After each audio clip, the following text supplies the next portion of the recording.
India alliance का problem क्या है? They have nothing but to fall in line with Congress. आपको लग रहा है कांग्रेस पार्टी का डिसीजन है? हो सकता है उनके स्पोक्स पर्सन का प्रेशर हो कि साहब इतनी एब्सर्ड चीजें आप बोल रहे हैं, हम कहां तक डिफेंड करें जाके। ममता जी की पार्टी 3 में है ना 13 में है। अधीर रंजन चौधरी जी कहते हैं कि there is no democracy in Bengal and in Bengaluru when they meet they said we need Mamata to save the democracy in India. अरे भाई, जिन्होंने 10 साल अपने प्राइम मिनिस्टर को नहीं बोलने दिया, कैसे वो गवारा करेंगे कि कोई दूसरा उनसे सवाल पूछ ले? बहुत डेमोक्रेटिक है। तभी गुलाम नबी आजाद भी छोड़ के चले गए, ईस्ट में हिमंता बिश्व शर्मा छोड़ के चले गए, साउथ में केशवन छोड़ के चले गए, ए.के. एंटोनी का बेटा अनिल एंटोनी छोड़ के चला गया, कैप्टन अमरिंदर सिंह छोड़ के चले गए। हकीकत यह है कि जब जब सत्ता छूटती है तब तब कांग्रेस टूटती है। अगर हम ये कहें कि ट्रांसलेशन तो भारत और इंडिया बराबर है, पर राहुल गांधी ने तो नहीं कहा ट्रांसलेशन की लड़ाई है। राहुल गांधी ने तो कहा आइडिया की लड़ाई है। और आइडिया में इंडिया का आइडिया और भारत के आइडिया में जमीन आसमान का अंतर। अगर ये कॉन्फ्रेंस कहीं हो गई होती है कि इरेडिकेशन ऑफ क्रिश्चियनिटी और इरेडिकेशन ऑफ इस्लाम, अरे साहब, एक भोजपुरी का गाना है ना, आरा हिले छपरा हिले बलिया हिले ला, तो जानते क्या होता? दिल्ली हिले, लंदन हिले, न्यूयॉर्क हिले ला, 7 समुद्रों में तूफान सुनामी आ गई होती। पाकिस्तान तो एक ऐसा देश है जिसकी आइडेंटिटी छोड़िए, लैंग्वेज भी उधार की है। जब पाकिस्तान बना तो वहां की लैंग्वेज क्या थी? नेटिव लैंग्वेजेस पंजाबी, सिंधी, पश्तो, बलूच, और जब तक ईस्ट पाकिस्तान था तो बांग्ला। इनमें से तो कुछ नहीं लिया। ये उर्दू लैंग्वेज कहां से आई? ये तो दिल्ली लखनऊ की लैंग्वेज है। तो पाकिस्तान ने लैंग्वेज भी उधार की ली हुई है। Namaste, Jai Hind. Thank you for making this podcast one of the most watched or listened channels on YouTube and audio platforms. My guest today doesn't need much of an introduction. He's been on your request list for a long time. Sudhanshu Trivedi is somebody that you would have seen on television channels as well as on WhatsApp messages and on audio platforms. BJP spokesperson and member of Rajya Sabha, Sudhanshu Trivedi is one of the best debaters in the country. It's literally impossible to debate with him about Indian history, culture, mythology and politics. So without much ado, let's talk to Sudhanshu Trivedi. Sudhanshu ji, thank you so much. आप ANI podcast में आए. मैं पहले apologise कर लेती हूँ अपने viewers को, क्योंकि वो पहले ही पूछेंगे कि आपने ऐसे सवाल कैसे पूछ लिया। सुधांशु जी, आपका फ़ैन फॉलोइंग जो है यूट्यूब में इतना है कि हर पॉडकास्ट में पहले होता है कि when are you bringing Sudhanshu Trivedi ji, why don't you ask this to him, why are you asking this person. So today एक लंबा लिस्ट है, ये भी पूछना है, फला भी पूछना है, ये भी पूछना है। तो मैं पहले तो अपनी बिरादरी के बारे में पूछूंगी। ये जो नया बॉयकॉट लिस्ट जो निकला है इंडिया अलायंस की तरफ से, तो उसके बारे में पूछूंगी what do you have to say to this. But first, for our expat viewers, a little information about what this boycott list is all about. The India Opposition Alliance has decided to boycott television shows moderated by certain news anchors. The list, shared by several members of the parties of the Indian coalition, contains the names of Republic TV's Arnab Goswami, News 18 Hindi's Amish Devgan, Times Now's Navika Kumar, India Today Group's Sudhir Chaudhary, Gaurav Sawant and Shiv Arur, Bharat 24's Rubika Liaquat, among the 14 news anchors. The opposition alliance believes that this step is necessary because the BJP has captured the narrative unfairly in mainstream English and Hindi media via the debates anchored by these journalists. तो बताइए, आप क्या समझते हैं कि ये boycott list open में क्यों आया है? क्योंकि कई बार ऐसे होता है दैट पॉलिटिकल पार्टीज़ जो हैं वो किसी एक एंकर के शो में नहीं जाते। जैसे आपकी पार्टी भी कई साल तक एनडीटीवी के शोज़ में नहीं जाती थी, अब जाने लग गई है क्योंकि वहाँ पे भी चेंज हो गया है, ओनरशिप चेंज। तो why did they have to come out with it? आपके व्हाट डू यू थिंक? मुझे लगता है कि ये जो एक typical characteristic, you can say entitlement oriented mindset है कांग्रेस पार्टी का, जो आज से नहीं है। मजरूर सुल्तानपुरी ने लिख दिया था जवाहरलाल नेहरू के खिलाफ एक आर्टिकल कि उनके स्टाइल ऑफ फंक्शनिंग में हिटलर की झलक मिलती है। 2 साल बेचारे जेल में रहे थे। इमरजेंसी के समय लिख दिया था संजय गांधी के कार्यक्रम में आने से किशोर कुमार ने केवल गाना गाने से मना कर दिया था, तो ऑल इंडिया रेडियो से वो बाहर कर दिए गए थे। आप याद करिए, चंद सवाल पूछ लिए थे राजीव गांधी से तो इंडियन एक्सप्रेस के ऊपर बिजली काट दी गई थी। इतना ही नहीं, याद करिए the post and telegraph bill which has been put in the pocket by Giani Zail Singh, वो क्या था आज की जनरेशन को याद नहीं होगा. I would like to remind them. It was a bill proposed by Rajiv Gandhi government because at the time they were having huge brutal majority. So they have passed a bill that government of at that time will having an authority to open anybody's letters and can read it. And if anything objectionable is found, then the government can take appropriate action. But fortunately, the then President Gyani Jail Singh never returned that bill, which is the only bill in the history of India which was never returned. Like, I would like to ask, can a government say that we should have right to read everybody's email, messages and WhatsApp? But And then... the allegation is that you do it through No, Pegasus. no. Officially by the act of parliament. No. That was equivalent to that. By act of parliament, the government should be authorized to see any email, any message, any WhatsApp, and if anything objectionable is found, the appropriate action can be taken. This was the level. And so I just want to say, same thing है. अब कहावत कह जाती है पर यहाँ रस्सी. पे कांग्रेस ने तो नहीं किया ना, मतलब पूरा इंडिया अलायंस सारी पार्टियां मिलके कर रही हैं. होता क्या है कि एक संस्कृत में श्लोक होता है, संसर्गजा दोष गुणा भवंती. यानी जैसे इंग्लिश में कहेंगे ना, man is known by the company keeps. तो जैसे कंपनी में आते हैं तो उनके ऊपर भी इन्फ्लुएंस आ गया होगा. वैसे तो देखिए इंडिया तो कांग्रेस का कल्चर इंडिया अलायंस का प्रॉब्लम क्या है जी, they have nothing but to fall in line with Congress. अब उन्होंने कहा जीतेगा इंडिया जुड़ेगा भारत, तो ये तो भारत जोड़ो यात्रा से कनेक्ट हो गया. तो आप राहुल गांधी की लाइन में फॉल इन कर गए. अब देखिए आम आदमी पार्टी ने उनकी आर्म ट्विस्टिंग की और कहा दिल्ली बिल पे आपको सपोर्ट करना पड़ेगा. तो उन्होंने कहा ठीक है, कांग्रेस तो उनसे ज़्यादा सयानी पार्टी है. वो नो कॉन्फिडेंस मोशन ले आई. नो कॉन्फिडेंस में सारी लीड कांग्रेस के पास, क्योंकि टाइम का डिस्ट्रीब्यूशन तो एज पर the strength in the house होता है. तो अगर आप देखें तो कांग्रेस ने उनको फोर्स किया. तो मैं मानता हूँ कांग्रेस की जो धमकाने की प्रवृत्ति है, कि जो मैंने कहा है, लाइक पुराने ज़माने में राजाओं में होता था इनफैलिएबिलिटी, द किंग इज इनफैलिएबल. आप उससे सवाल नहीं पूछ सकते. इसीलिए मैंने उस जमाने से लेकर आज तक बता दिया. तो इसलिए, और इंदिरा जी ने इमरजेंसी लगाई थी, that is all together a different thing. Nehru ji, Indira ji, Rajiv ji, जो मैंने तीनों प्राइम मिनिस्टर्स फर्स्ट फैमिली के बता दिए. सो इज द सिचुएशन कि धमकाना है. और वैसे मेरी एक हाइपोथेसिस ये भी है, हो सकता है आपको लग रहा है कांग्रेस पार्टी का डिसीजन है, हो सकता है उनके स्पोक्स पर्सन्स का प्रेशर हो कि साहब इतनी एब्सर्ड चीज़ें आप बोल रहे हैं, हम कहाँ तक डिफेंड करें जाके. कभी आप सनातन को डेंगू बोल दे रहे हैं, कभी आप HIV बोले दे रहे हैं, ये बोले दे रहे हैं, कहाँ तक डिफेंड करें. तो may be like the time of, ये कहा जाता है ना, व्हेन अलेक्जेंडर वाज डिफीटेड, मतलब I am saying Alexander was defeated, then the army revolted. तो माइट हैव बीन, अंदर किसी को ना पता हो कि उनके स्पोक्स पर्सन का रिवोल्ट हो कि साहब आप क्या क्या भेज दे रहे हैं, हम कहाँ तक हम डिफेंड करेंगे. HIV बोलेंगे, ये बोलेंगे, वो बोलेंगे, साहब हमसे ना हो पा रहा है. तो कुछ भी हो सकता है. ये तो कांग्रेस के लोग बेहतर बता सकते हैं. बट डर के दो बातें बहुत साफ है. डिबेट से डर तो साफ है, इसमें कोई किंतु परंतु नहीं है. अब ये है कि डर के कारण धमकाने की स्थिति. अब ये भी हो सकता है, मतलब I am again giving an hypothesis, why a decision has been taken when Rahul Gandhi is abroad. कोई उनको वहां से कोई, देखिए राहुल गांधी से पूछे बगैर तो डिसीजन नहीं हुआ होगा. तो ये कोई कमिटी है ना, उनकी मीडिया कमिटी, तो उसमें राहुल गांधी तो है नहीं.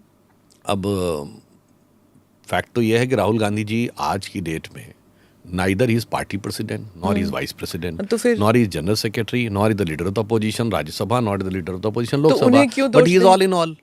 पोस्टर में सबसे आगे वही दिख रहे आप हैं. कह रहे वो सर्वाए हैं, पर लगता तो नहीं है, क्योंकि अगर वो बाहर बैठे हुए हैं और डिसीजन उनके गैर मौजूदगी यही तो मैं में कह रहा लिया. हूँ, कोई डिसीजन पोस्टर में भी वो सबसे आगे हैं. और लास्ट पार्लियामेंट सेशन, ये वाला नहीं, इससे पहले वाले में याद करिए, Rahul Gandhi ji was giving bite and both the leaders of the opposition, Lok Sabha Adhir Ranjan Chowdhury ji and leader of the opposition Rajya Sabha खड़गे ji was sitting by the side. आप कोई दूसरी पार्टी बना सकते हैं जहाँ एक मेंबर ऑफ पार्लियामेंट बोल रहा हो and party president and leader of the opposition were standing behind. पर ये कांग्रेस की बात हो गई ना. मैं तो मैं इसलिए कह रहा हूँ कि हो सकता है बहुत सारे फोर्सेस हैं जो इंडिया की ग्रोथ को लेकर बहुत डिस्टर्ब्ड हैं. अब G20 इतना वो हो गया, चंद्रयान में हम नंबर 2 पे पहुंच गए, जो लगातार जो रेटिंग आ रही है मोदी जी की कई सालों से नंबर 1 आती जा रही है, हो सकता है वहां से कोई बातचीत हुई हो किसी से, वो बाहर जाते हैं तो पर वहां का भी डिसीजन हो सकता है। ये बॉयकॉट कॉल को जो ऐलान हुआ है,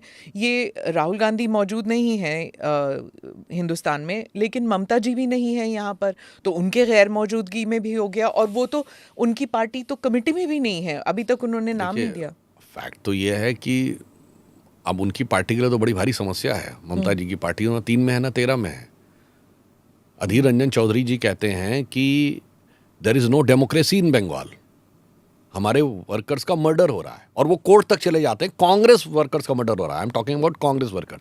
and in Bengaluru when they meet they said we need Mamata to save the democracy in India. Such a level of contradiction कि on Kolkata they are saying there is no democracy in Bengal, but in Bengaluru they are saying that the leader of the or the ruler of the Kolkata is needed to save the democracy in the country.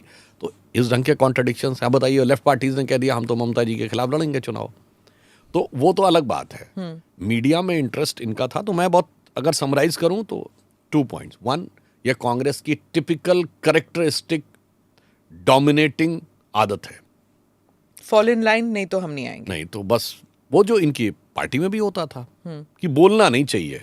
अरे भाई, जिन्होंने 10 साल अपने prime minister को नहीं बोलने दिया, कैसे वो यकीन करेंगे, कैसे वो गवारा करेंगे कि कोई दूसरा उनसे सवाल पूछ ले।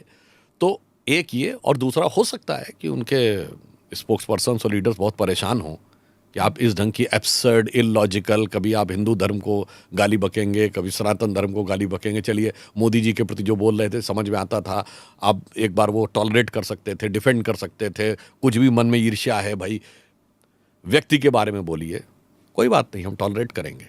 पार्टी के बारे में बोलिए, हम टॉलरेट करेंगे। गवर्नमेंट के खिलाफ बोलिए। अब आप हिंदू धर्म, सनातन धर्म पे लगातार बोलते हैं, हो सकता है वही लोग परेशान हो रहे हो। और वैसे तो मैं ये कह सकता हूं कि आप ये समझ लीजिए, इस डिसीजन को मैं एक ही लाइन में कहूंगा कि विनाश काले विपरीत बुद्धि। क्योंकि इसके बाद अगर वो नहीं आएंगे तो किसी को तो ले आएंगे ना, वो कांग्रेस के समर्थक को ले आएंगे, और वो ऑफिशियल पोजीशन नहीं होगा, तो वो हो सकता है कि वो वीक पोजीशन हो। अच्छा, मैं एक और बात कहूंगा कि जो आपके व्यूअर्स हैं, millions of viewer, I would like to say, पिछले करीब 2-3 महीनों की आप डिबेट्स में जाके देखिए। Just go and search, look at the substance of what Congress was saying, the facts and logic, and you will get a clear answer. They were heavily lacking on substance and logic. Shouting कौन ज्यादा कर रहा था, ये भी देख लीजिए। Personal comments कौन ज्यादा कर रहा था। Even in the body language कौन ज्यादा अननेसेसरीली, एग्रेसिव भी नहीं कहना चाहूंगा, फ्रस्ट्रेटेड नजर आ रहा था। सिर्फ कांग्रेस, मतलब समाजवादी पार्टी वही भी है, मतलब TMC अपोजिशन वाली जो ये पार्टीज हैं। इवन आप समाजवादी पार्टी देखिए, आप लोग, इवन आप ये भी देखेंगे, मार्क करेंगे कि उन लोगों का जिसे भाव भंगिमा कहते हैं, the gestures, the body language, even आपको हिलते डुलते तक नजर आएंगे उनके प्रवक्ता, मतलब हाथ पांव सर हिलाते हुए।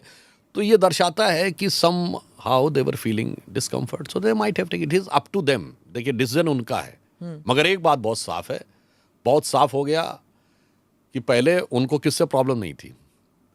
वो कहते हैं कि साहब, हमें इलेक्शन कमीशन से भी प्रॉब्लम थी, हमें ईवीएम से प्रॉब्लम थी, उनको कोर्ट से भी प्रॉब्लम थी, मगर तब जब उनके फेवर में डिसीजन आ जाए तो सब ठीक था। उनको हिंदू धर्म और सनातन धर्म से प्रॉब्लम है। वो तो उस विचारधारा के साथ है जो कहते हैं इंडिया कभी एक कंट्री रहा ही नहीं, उसमें तो 22 नेशनलिटीज हैं। इसमें तो अगर आज उनको मीडिया के साथ भी प्रॉब्लम है, तो इसका मतलब हम ये कह सकते हैं कि जिसको हर जगह प्रॉब्लम नजर आ रही हो, इसका मतलब उसे अपनी दिमाग और आंखों का इलाज कराना चाहिए, बजाय, दूसरे शब्दों में मैं कह सकता हूं कि बुरा जो देखन में चला, बुरा न मिलिया कोई, जो दिल खोजूं अपना, मुस्सा बुरा न कोई, ये कांग्रेस के लिए एकदम सही उचित उतरता है। सर, पर इनमें से कई कहते हैं कि लेवल प्लेइंग फील्ड नहीं है, मीडिया जो है एडिटोरियली वो बीजेपी की तरफ झुक चुकी है, और कई सालों से झुक चुकी है। तो जो जिस तरह वो सवाल पूछते हैं आपसे, और जिस तरह वो सवाल पूछते हैं शायद पवन खेरा से या सुप्रिया श्रीनेत से, उनका लहजा ही अलग है। जो एंकर्स हैं, वो उनका झुकाव जो है, और वो एडिटोरियली बोलने लग गए हैं। मतलब पहले होता था कि एंकर का काम होता था, चलिए आप बोलिए, और शायद कंक्लूजन में कुछ, लेकिन कई सालों से देखने में आया है कि एडिटर्स, जो एंकर्स हैं, वो बायस्ड हैं, बहुत ओपनली बायस्ड हैं। अब उसका भी मैं जवाब देता हूँ। एक्चुअली में क्या है इंडिया में डेमोक्रेसी आई 1947 में, जी तो राजे रजवाड़े गए, तो उस समय उनको बहुत तकलीफ हुई थी कि my authority, absolute authority, it is been diminished. But फिर रियल डेमोक्रेसी आई 77 में। सब तक एक ही पार्टी रूल था, अब दूसरी पार्टीज भी जीतने लगी। अब अफसोस क्या हुआ कि मीडिया के अंदर वो जो वन पार्टी कंट्रोल था, जैसे लाइटर नोट WTO ने कहा था ना कि monopolies restrictive trade practice act MRT। अब वो जो मोनोपोली थी जी वो मोनोपोली पहले राजे रजवाड़ों की थी, डेमोक्रेसी थी नहीं, 47 में मोनोपोली खत्म हुई। कांग्रेस की मोनोपोली 77 में खत्म हुई कि साहब सेंटर में तो हम ही रूल करेंगे। अब ये मीडिया में जो मोनोपोली थी, इसकी बजाय जो डेमोक्रेसी आनी शुरू हुई, जैसे मैंने कहा ना, टेक्निकल डेमोक्रेसी 47 में आई, एक्चुअल डेमोक्रेसी 77 में आई। जब श्री राम जन्मभूमि आंदोलन आया 90s में, वर्नाकुलर मीडिया में डेमोक्रेसी आनी शुरू। डेमोक्रेसी मतलब दूसरे व्यू को भी सुनिए ना, look at the other aspect also. अब क्या हुआ, मगर उसके बावजूद the control was so strong in the national media. अब पिछले 8-9 साल में वो भी दूसरे व्यू को समझने लगे, दूसरे व्यू पे क्वेश्चन पूछे जाने लगे। तो अब वो जो ट्रू डेमोक्रेसी आ रही है, तो जैसे फ्यूडल लॉर्ड्स को प्रॉब्लम होती थी, मुझसे सवाल कैसे पूछ लिया गया, मेरे से पूछने का लहजा ठीक नहीं है, उससे पूछने का लहजा ठीक है। तो मुझे लगता है और कुछ नहीं, this is a churning process when the media is getting truly democratized. So there has been a desperate attempt by these parties who want to terrorize the media. Sir, आपने 70s का जिक्र किया था, तो मैं उसी के बारे में पूछूंगी। जो 70 के दशक को अगर हम देखें और उसके बाद 90 के दशक, there was a leftist media and there was एक तरफ लेफ्टिस्ट मीडिया था एंड दूसरी तरफ वो जो कांग्रेस पार्टी का जो इकोसिस्टम था वो था। समवेयर वो मर्ज कर गया और आप 90s के दशक में आप चर्न की बात कर रहे हैं, because that the editors were still the who were the leftist media and the editors were still those who had fought the Congress. But कहीं ना कहीं वो merge हो गया, वो compromise हो गया, I should say. The pro-Congress ecosystem and the left ecosystem merged, क्योंकि उनकी सरकारें भी तो merge कर गई ना, जब coalitions होने लग गई तो ये दोनों merge कर गई।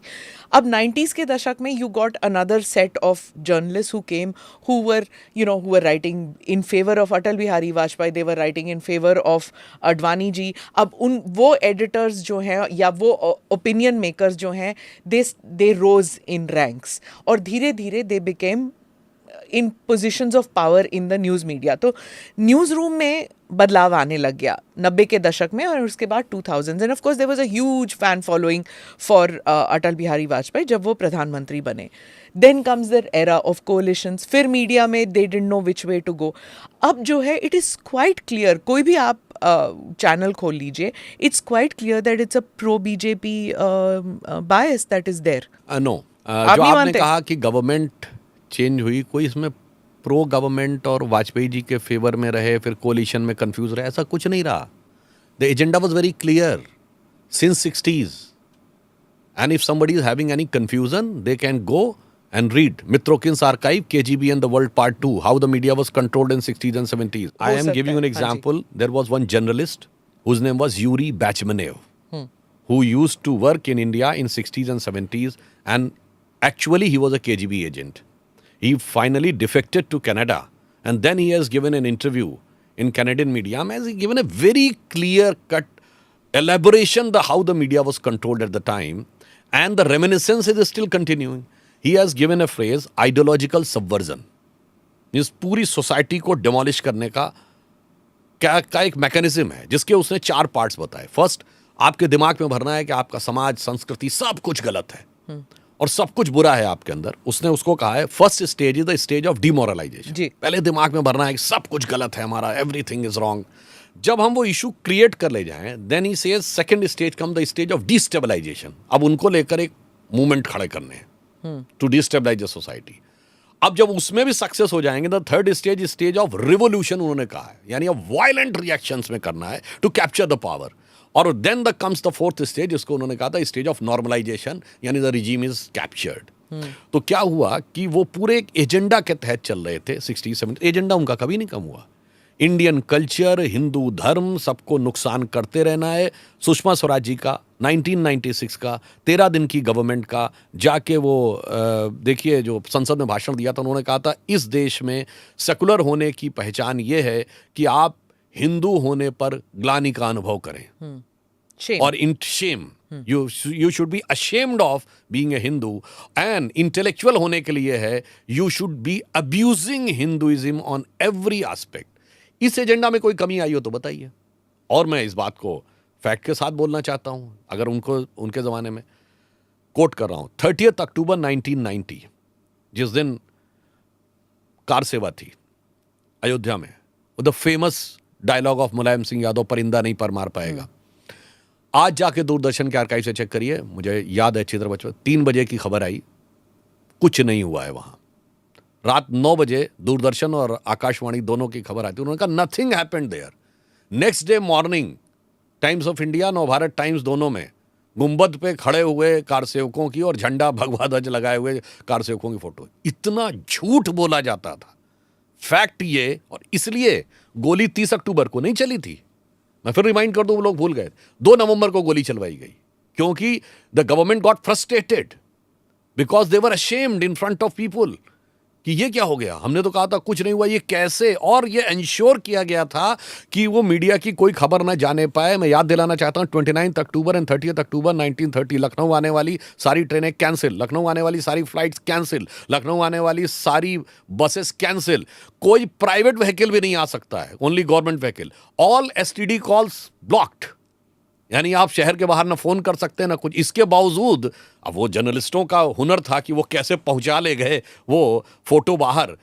तो इतना बड़ा झूठ जिन लोगों ने बोला, तो उनको लगता था ये है, कोई सवाल ही मुझसे नहीं होना चाहिए, सिर्फ एक तरफा सवाल होना चाहिए।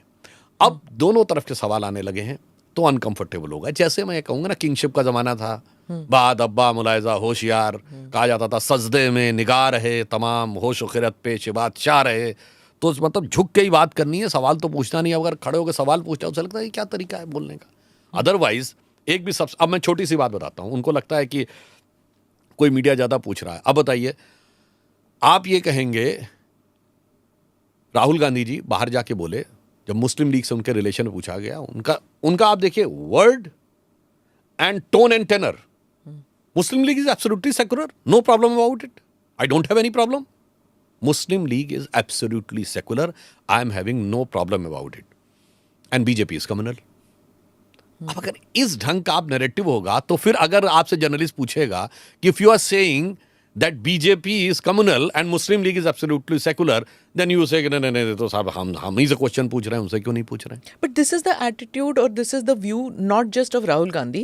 India Alliance में यही बात चलती है कि हमारे यहाँ it's a democratic setup as compared to the BJP और NDA, क्योंकि NDA में भी आप कह रहे हैं lack of democracy in the India grouping, NDA में भी देखिए it's BJP's writ which rules, और India Alliance में they do believe that all voices should be there, चाहे आप कंप्लीटली एंटी सनातन हो जैसे कि डीएमके वाले हैं, या फिर आप राम भक्त हो, या फिर आप शिव भक्त हो, जो भी हो, या आप you are Islamic in nature, आपके लिए भी एंट्री है। हालांकि ओवैसी जी को इनविटेशन नहीं मिला था वहाँ पे, फिर भी India alliance says that they are democratic, और आपके यहाँ कोई डेमोक्रेसी नहीं है। अभी तो वीडियो आया था राजस्थान में, भारत माता की जय पे रोक दिया था, कांग्रेस पार्टी जिंदाबाद का नारा लगाओ। बहुत डेमोक्रेटिक है, तभी गुलाम नबी आज़ाद भी छोड़ के चले गए। बहुत डेमोक्रेटिक है, नॉर्थ से साउथ तक आई है। ईस्ट में हेमंता बिस्वा शर्मा छोड़ के चले गए, साउथ में केशवन छोड़ के चले गए, ए.के. एंटोनी का बेटा अनिल एंटोनी छोड़ के चला गया। ठीक है, बहुत डेमोक्रेटिक है वो। और उसके बाद उन्हीं की डेमोक्रेसी की सुनिए, कैप्टन अमरिंदर सिंह छोड़ के चले गए। कैप्टन अमरिंदर सिंह, गुलाम नबी आज़ाद साहब सीएम हैं। विजय बहुगुणा छोड़ के चले गए। अब आइए और डेमोक्रेसी की बात सुनिए, ममता बनर्जी भी तो उसी में थी, छोड़ के चले गए। वाईएस राजशेखर रेड्डी जी के बेटे जगन मोहन, वो भी उसी में थे, चले गए। अब आइए आप, शरद पवार छोड़ के चले गए। बहुत डेमोक्रेसी है।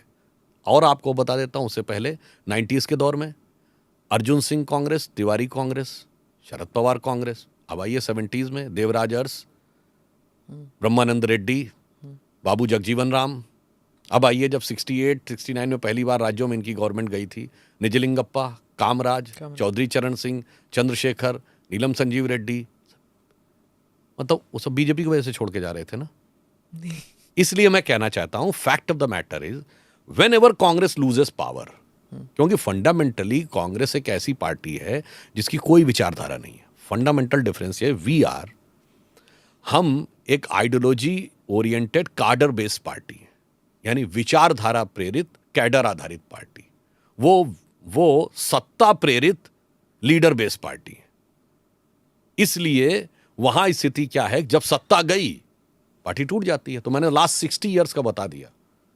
कांग्रेस के 1885 से आज तक के इतिहास के कोई 20 इयर्स बताइए जब कांग्रेस में डिवीजन ना हो। 1907 में नरम दल गरम दल में सूरत कांग्रेस में टूटे। 1920 में रिस्पॉन्सिविस्ट, जब तो मोतीलाल नेहरू भी अलग हो गए थे। 1939 हरिपुरा कांग्रेस अधिवेशन, जब महात्मा गांधी ने कहा कि पट्टाभी रमैया की हार मेरी व्यक्तिगत हार हुई, उसके बाद पट्टाभी रमैया हार गए। मतलब एक और बात कहूंगा, आज कम से कम सोनिया गांधी की ये इच्छा थी, मैसेज था कि वो खड़गे जी को चाहती हैं, तो खड़गे जी जीत गए। वो तो वहां मैसेज था कि गांधी जी को चाहते हैं, फिर भी, फिर आखिर में सुभाष चंद्र बोस को रिजाइन करके निकलना पड़ा। उसके बाद आप आइए, आजादी के बाद पहला इलेक्शन हुआ जिसमें पुरुषोत्तम नाथ टंडन जीत गए, जबकि नेहरू नहीं चाहते थे। Nehru force him to step down, जबकि नेहरू के कैंडिडेट कृपलानी चुनाव हार गए। He force him to step down कि नहीं, 2 पावर सेंटर रहना चाहिए। फिर इंदिरा जी के जमाने में तो मैंने गिना ही दिया। तो भाई हकीकत यह है कि जब जब सत्ता छूटती है तब तब कांग्रेस टूटती है। अब सत्ता इनकी डेमोक्रेसी केवल पावर ओरिएंटेड है। नहीं, पर 10 साल सत्ता में नहीं है, पर कांग्रेस मुक्त भारत तो हुआ नहीं ना टूटा ना बिखरा।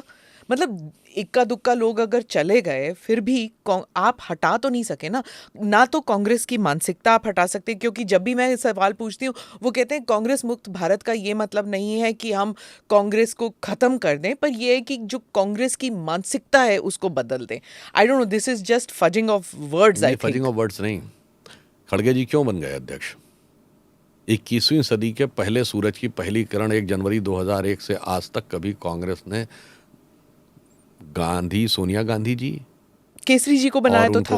मैंने बोला उससे पहले, उस समय में रियल पावर किसके हाथ में थी? मैं इसीलिए अब 21st सेंचुरी की बात कर रहा हूँ। लास्ट जब से 21वीं सदी लगी, सोनिया जी और राहुल जी, तुम्हें माता च पिता तुम्हें भ्राता भगनी तो दो तुम्हें, इन्हीं के बीच में घूम रही थी।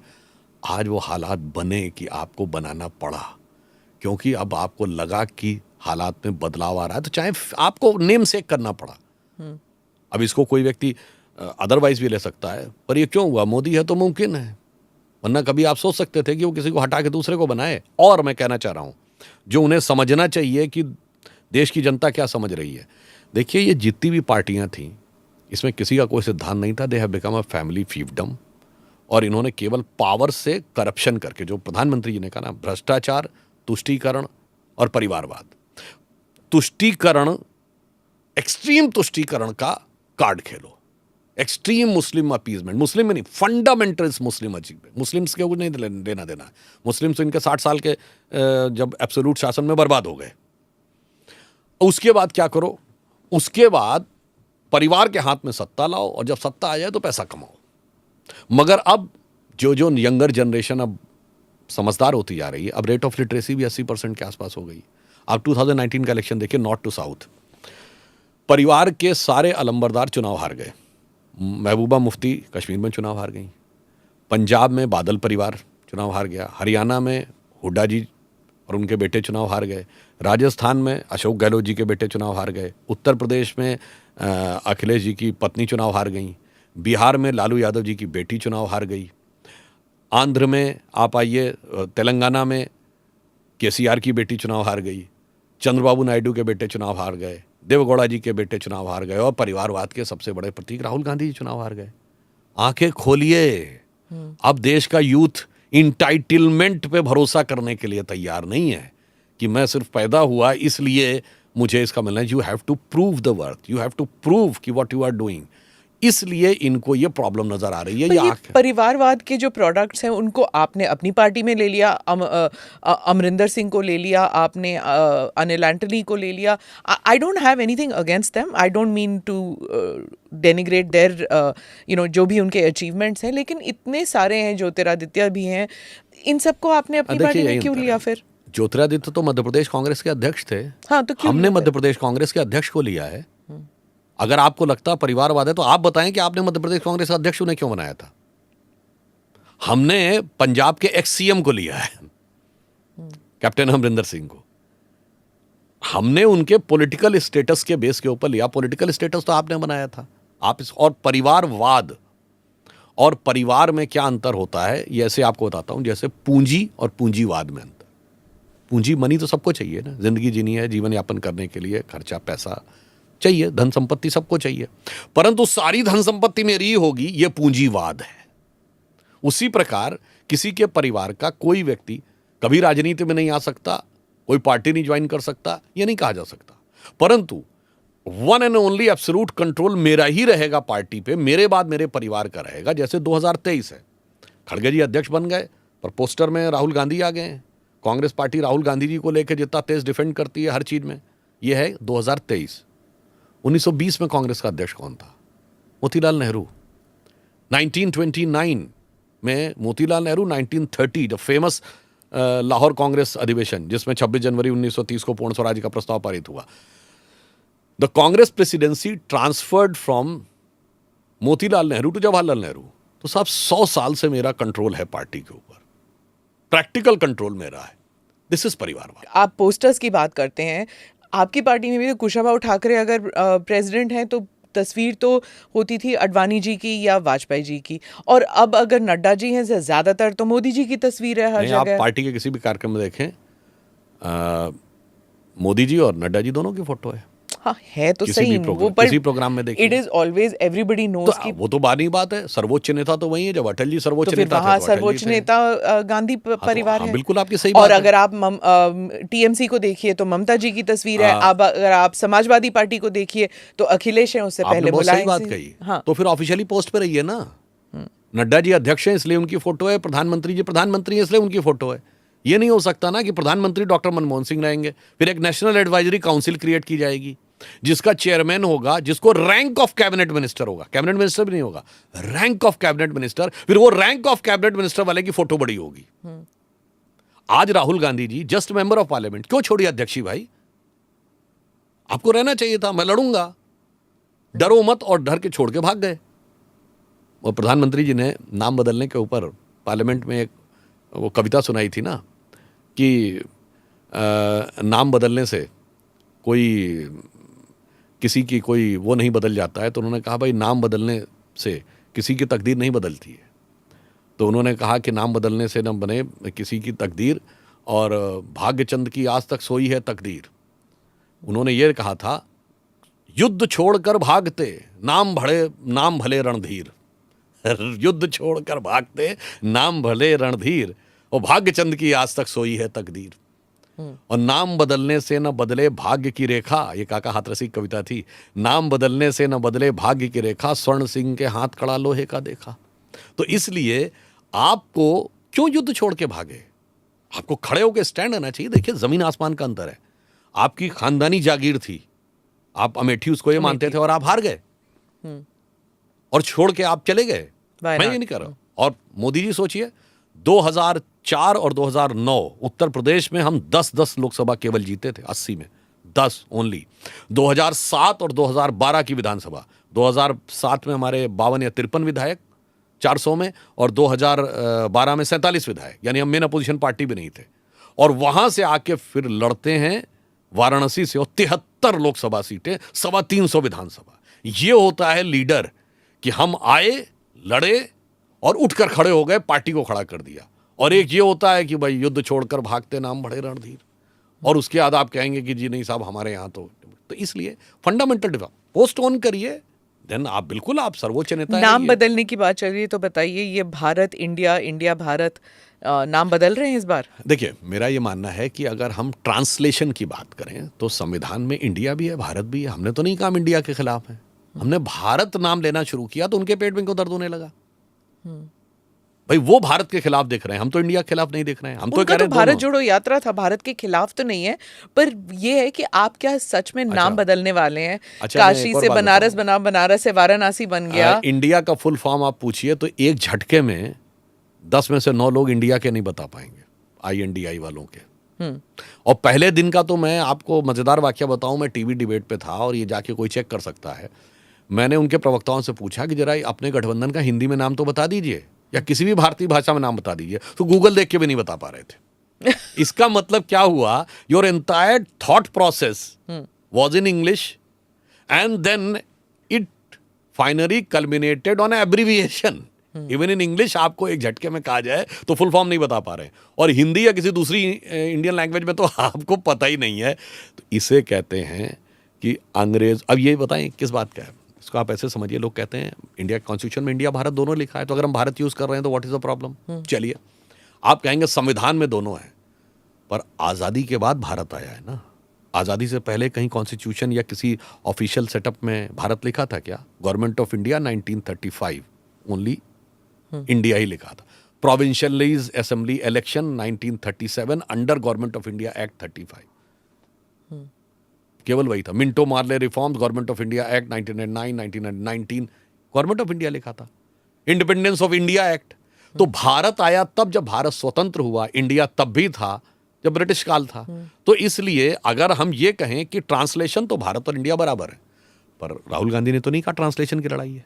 राहुल गांधी ने तो कहा आइडिया की लड़ाई है, और आइडिया में इंडिया का आइडिया और भारत के आइडिया में जमीन आसमान का अंतर है। भारत का आइडिया क्या है?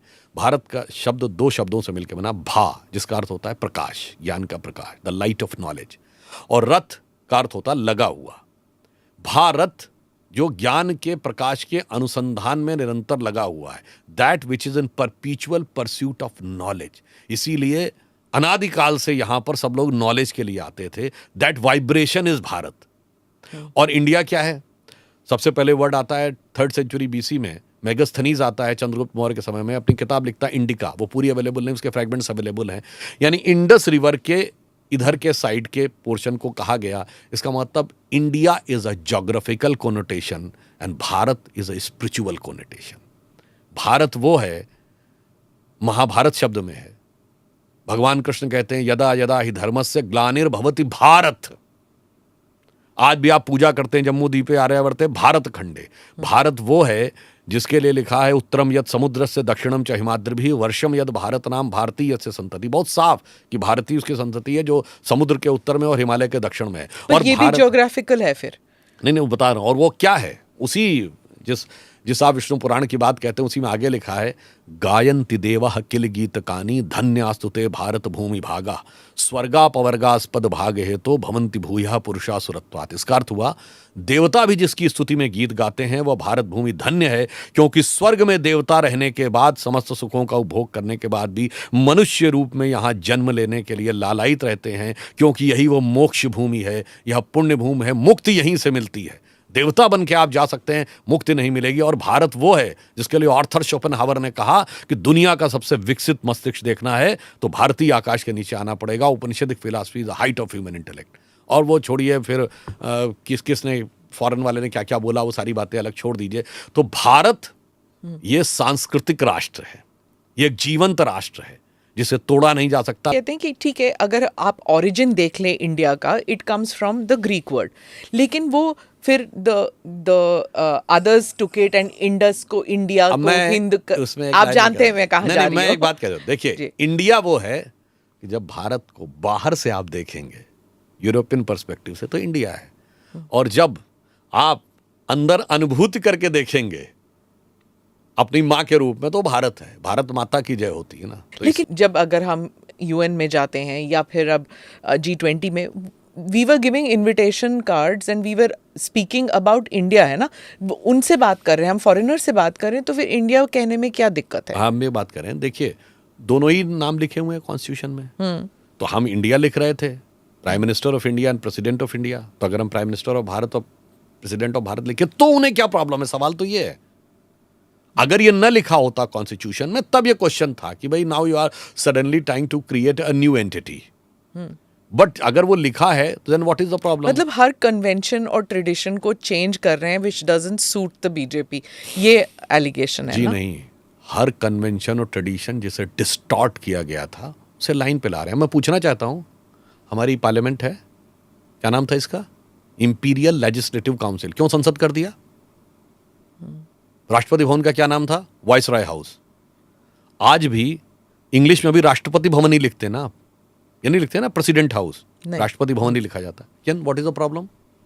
आप आज भी, अब इंग्लिश में भी ये हो गया कि रक्षा मंत्री को रक्षा ही मंत्री लिखा जाने लगा, डिफेंस मिनिस्टर नहीं लिखते, आरएम यूज करते हैं अंग्रेजी में भी वर्ड। हाँ, क्योंकि एफएम इज फाइनेंस मिनिस्टर, इसलिए तो आरएम, इसलिए मैं कह रहा और हूं ये कांग्रेस के जमाने में हुआ था। बहुत सी सारी चीजें चेंज हो रही थी, तो हम कोई चेंज नहीं करते हैं किसी भी, हमने आज तक कोई नाम नहीं बदला है, हमने परावर्तन किया है, परिवर्तन नहीं किया है। फौज में भी होता था बाय द लेफ्ट क्विक मार्च को फिर बाएं से तेज चल होने लग अब जैसे गया था। मैं एक छोटी सी बात कर रहा हूँ, नेवी है, नेवी के एम्बलम में वो छत्रपति शिवाजी महाराज वाली सील लाई गई। क्यों यूनियन जैक का एक हिस्सा होना चाहिए था नेवी के फ्लैग में? अब उसको चेंज किया गया, तो ये कह रहे हैं वो हम उसका सेफ्रनाइजेशन कर रहे हैं या हिंदुआइजेशन कर रहे हैं, ये बात सही है? या ये हम कहें कि जो ब्रिटिश लीगेसी थी उससे उसको मुक्त कर रहे हैं? कभी कभी क्या होता है कि एक कंट्री की लाइफ में इवोल्यूशन का एक टाइम होता है, some time it takes long जी। 47 के बाद हम क्विक भी कर सकते थे। अब इवोल्यूशन क्या हुआ? अब ये बताइए, 15 अगस्त 47 को हम आज़ाद हुए, तो वाइसरॉय कौन था? माउंटबेटन। क्यों रहा भाई 30 जून 48 तक? जिन्ना ने तो वाइसरॉय से शपथ नहीं ली, उसने तो आप रहे, हमारे यहाँ क्यों रहे? चलिए कोई 48 तक वो रहे, शायद बहुत से लोगों को पता होगा।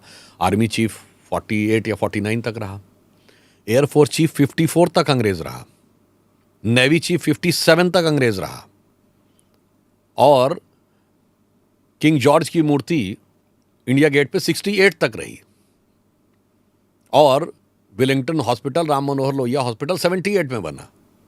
ग्रेजुअल प्रोसेस था, धीरे धीरे धीरे धीरे चेंज होते हुए। फिर यही आप देखिए, बॉम्बे मुंबई हुआ, चेंज किया गया, कलकत्ता कोलकाता हुआ, मद्रास चेन्नई हुआ। अगर ये सब सही है तो इलाहाबाद प्रयागराज या फैजाबाद अयोध्या होने में क्या समस्या है? ये परावर्तन है। It is reclaiming the name, it's not changing the name. Like St. Petersburg became Leningrad in 1919. After fall of USSR, it again became St. Petersburg. तो आप क्या कहेंगे? The Leningrad was a change. St. Petersburg was reversal of the name. So in the same manner, Allahabad was a change and Prayagraj is a restoration. So we are not changing anything. We just restoring the original thing. तो ये restoration में क्या होता है, that many people think कि ठीक है, आप रेस्टोरेशन में आप एंशंट नेम की तरफ जा रहे हो, not even the medieval name, आप एंशंट नेम की तरफ जा रहे हो, और जब एंशंट नेम होता है it becomes just Hindu. Where is the nature of India changed, there was the Islamic period, वो भी आए थे। तो आप हर चीज़ को जब बदलेंगे, हुमायूं रोड को बदलेंगे, बाबर रोड को बदलेंगे, क्योंकि it doesn't suit you. I understand, आप कहेंगे कि बाबर जैसा क्रूअल और कोई किंग नहीं था, so it should be change. आप वहां जाएंगे तो आपने इस्लामिक पीरियड को तो टोटली इरेज कर दिया ना। आपने कहा कि इंडिया एंशंट में जाते हैं तो सिर्फ हिंदू आता है, तो ये किसने कहा? छत्रपति शिवाजी महाराज ने हिंदवी स्वराज्य तो 1676 में एस्टैब्लिश किया। It's not ancient period. Peshwai empire is called Hindu Pad Padshahi, 18th century. It was not. दूसरी बात, जहां हिंदू नहीं है वहां तो इंडिया का सो कॉल्ड कंपोजिट कल्चर खत्म है। 80 ईयर्स बिफोर पाकिस्तान और बांग्लादेश हमारे हिस्से थे, क्या बचा वहां? चलिए अब आप यहाँ जाइए, कश्मीर हमारा हिस्सा है, वो मुस्लिम मेजॉरिटी हो गया। बताइए कौन सा वहाँ कल्चर कंपोजिट बचा? 2019 के बाद रिजॉल्व हो रहा। छोड़ दीजिए हिंदू तो छोड़ दीजिए, Kashmir was considered centre of Sufism. सूफियों के 4 सिलसिले होते हैं, नक्शबंदी, सोहरावर्दी, चिश्ती, कादरी। आज एक का सेंटर बता दीजिए कश्मीर में कहीं हो तो। उल्टा सूफियों की सबसे बड़ी मज़ार चरारे शरीफ जला दी गई थी, डिस्ट्रॉयड। अब आप आ जाइए मालदा, मल्लापुरम, केरल, बंगाल। इसको एक फैक्ट चेक कर देते हैं, just in case somebody thinks कि चरारे शरीफ किसने जलाया। आर्मी ने नहीं जलाया, सिक्योरिटी फोर्सेस ने जलाया, मस्तगुल। हाँ, it was Mastgul who destroyed and on what pretext कि मजार कुफ्र है, on the issue of the hardliner Islam कि मजार कुफ्र है। उसके बाद तो और खतरे में आने की बात कहें तो मुस्लिमों की सबसे मुकद्दस मस्जिद हजरत बल आतंकवादियों ने कब्जा कर लिया। जहां मोहम्मद साहब का बाल रखा हुआ माना जाता, वही मुकद्दस रखा हुआ माना जाता है, उसको कब्जा कर लिया गया। क्यों हुआ भाई? ये वहीं जहां पे हिंदू माइनॉरिटी में आ गया। अब आप यही सोचिए धुबरी बरपेटा में क्या हो रहा है, और बाकी छोड़िए तमिलनाडु। आजकल तमिलनाडु बहुत ज्यादा चर्चा में है। पेरम्बूर जिला, कोलत्तूर गांव, वहां 70% पॉपुलेशन मुस्लिम्स की हो गई। उन्होंने कहा जी अब मंदिर में पूजा बंद हो जानी चाहिए, हमारी धार्मिक भावनाएं हर्ट होती हैं, बिकॉज हमारी नजर में वो पाप है। और उन्होंने रुकवा दिया and the DMK government acceded to their demand. It was Madras High Court which intervened कि this cannot be the logic कि आपकी पॉपुलेशन 70% हो गई तो आप दूसरे को उसका रिलीजियस बिलीफ फॉलो नहीं करने देंगे, और केरल से कश्मीर तक कोई सेकुलरिज्म के सूरमा के मुंह से एक शब्द निकला हो तो बताइए।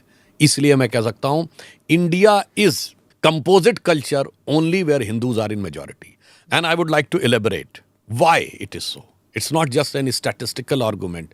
It is a theoretical argument. Because Hindu, if at all you consider as a religion, in my opinion, it's a way of life and it's a dharma. It's not religion.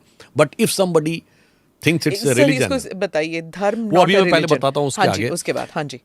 It's only religion in the earth which doesn't believe in conversion. आप कोई हिंदू धर्मशास्त्र दिखा दिए हिंदू कैसे बना जाए. हम तो विश्वास ही नहीं करते इसमें. हम तो कहते हैं स्वधर्मे निधनम श्रेयो पर धर्मो भयावह. आपने अपने धर्म का पालन करो भाई. That's why India is the only major country in the world which never went for invasion. इसीलिए हमने किसी दुनिया में हो ये नहीं किया कि इसको जाके कब्जा कर लें और इसको मारें और इसको वो कर लें. इसलिए if I ask you name a single country in the world on which all religions of this earth are there, it's only India because it is Hindu majority. Persians, जो पारसी, जो ज़ोरोस्ट्रियंस अपनी ज़मीन से ख़त्म हो गए, यहाँ फल फूल रहे हैं. सबसे प्रॉस्परस कम्युनिटी भारत में है. यहूदियों के साथ पूरी दुनिया में अत्याचार हुआ. When the history was compiled at the time of Israel formation, सिर्फ इंडिया के यहूदियों ने लिखा कि forget about persecution, we never faced any discrimination on account of being Jews. अब आप बताइए पूरी दुनिया में, और बाकी छोड़ दीजिए, इस्लाम के जितने भी फिरके हैं, all sects of Islam, it's only India in which it is found.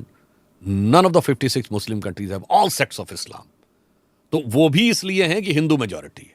अब आपने भी चरारे शरीफ की बात कही, तो मैं याद दिलाना चाहता हूं, बीबीसी के एक बड़े फेमस पत्रकार थे मार्क टेली, 3 दशक तक भारत में रहे, और 2019 में उन्होंने लिखा है कि Muslims in India are the luckiest. और रीज़न उन्होंने ये दिया कि मैं 30 ईयर्स तक दिल्ली के निज़ामुद्दीन एरिया में रहा, और वहाँ पर on one side of the road Hazrat Nizamuddin Auliya की दरगाह है, on the other side of road Tablighi Jamaat का ऑफिस है.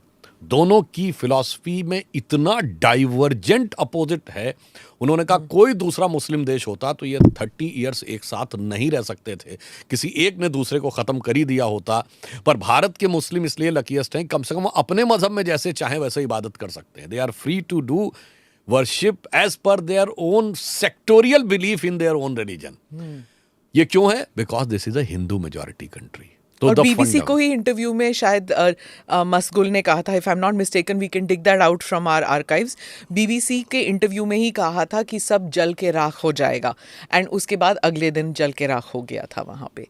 But it's interesting, I want to come back to that point जो आपने कहा कि वही बात चलेगी, हिंदुइज्म, हिंदुत्व, धर्म, वे ऑफ लाइफ, इन चीज़ों के बाद. पहले तो मैं बात कह दूं, कभी कभी क्या होता है, कुछ फ्रेजेस गढ़े जाते हैं, एक नैरेटिव का माया जाल बुना जाता है. Like we all have heard about the phrases like left liberal. Very, you name a single leftist country which is liberal? France. Leftist country in which the absolute communist dominate. अच्छा, okay. नहीं. If somebody is saying left liberal, it is like somebody is saying I am a devout atheist. अब आप आइए, उसके बाद hard liner Muslims और left liberal मिलकर कहते हैं कि हमें फ्रीडम ऑफ स्पीच इंडिया में कम हो रहा है. You name a single communist country in which freedom of speech is there. You name a single Muslim country in which the freedom of speech is there. And look at the relation between them. You name a single communist country जहां तोप लगा के मस्जिद ना उड़ाई गई हो. And you name a single Muslim country, Islamic country, in which the communist party is not band. They are banned, they can not operate there. But in India both join hands together and teach us the sermon of freedom of speech. ये है narrative का माया जाल. इसलिए जो phrases गढ़े जाते हैं, अब मैं आगे कहता हूं जो मैंने क्यों कहा.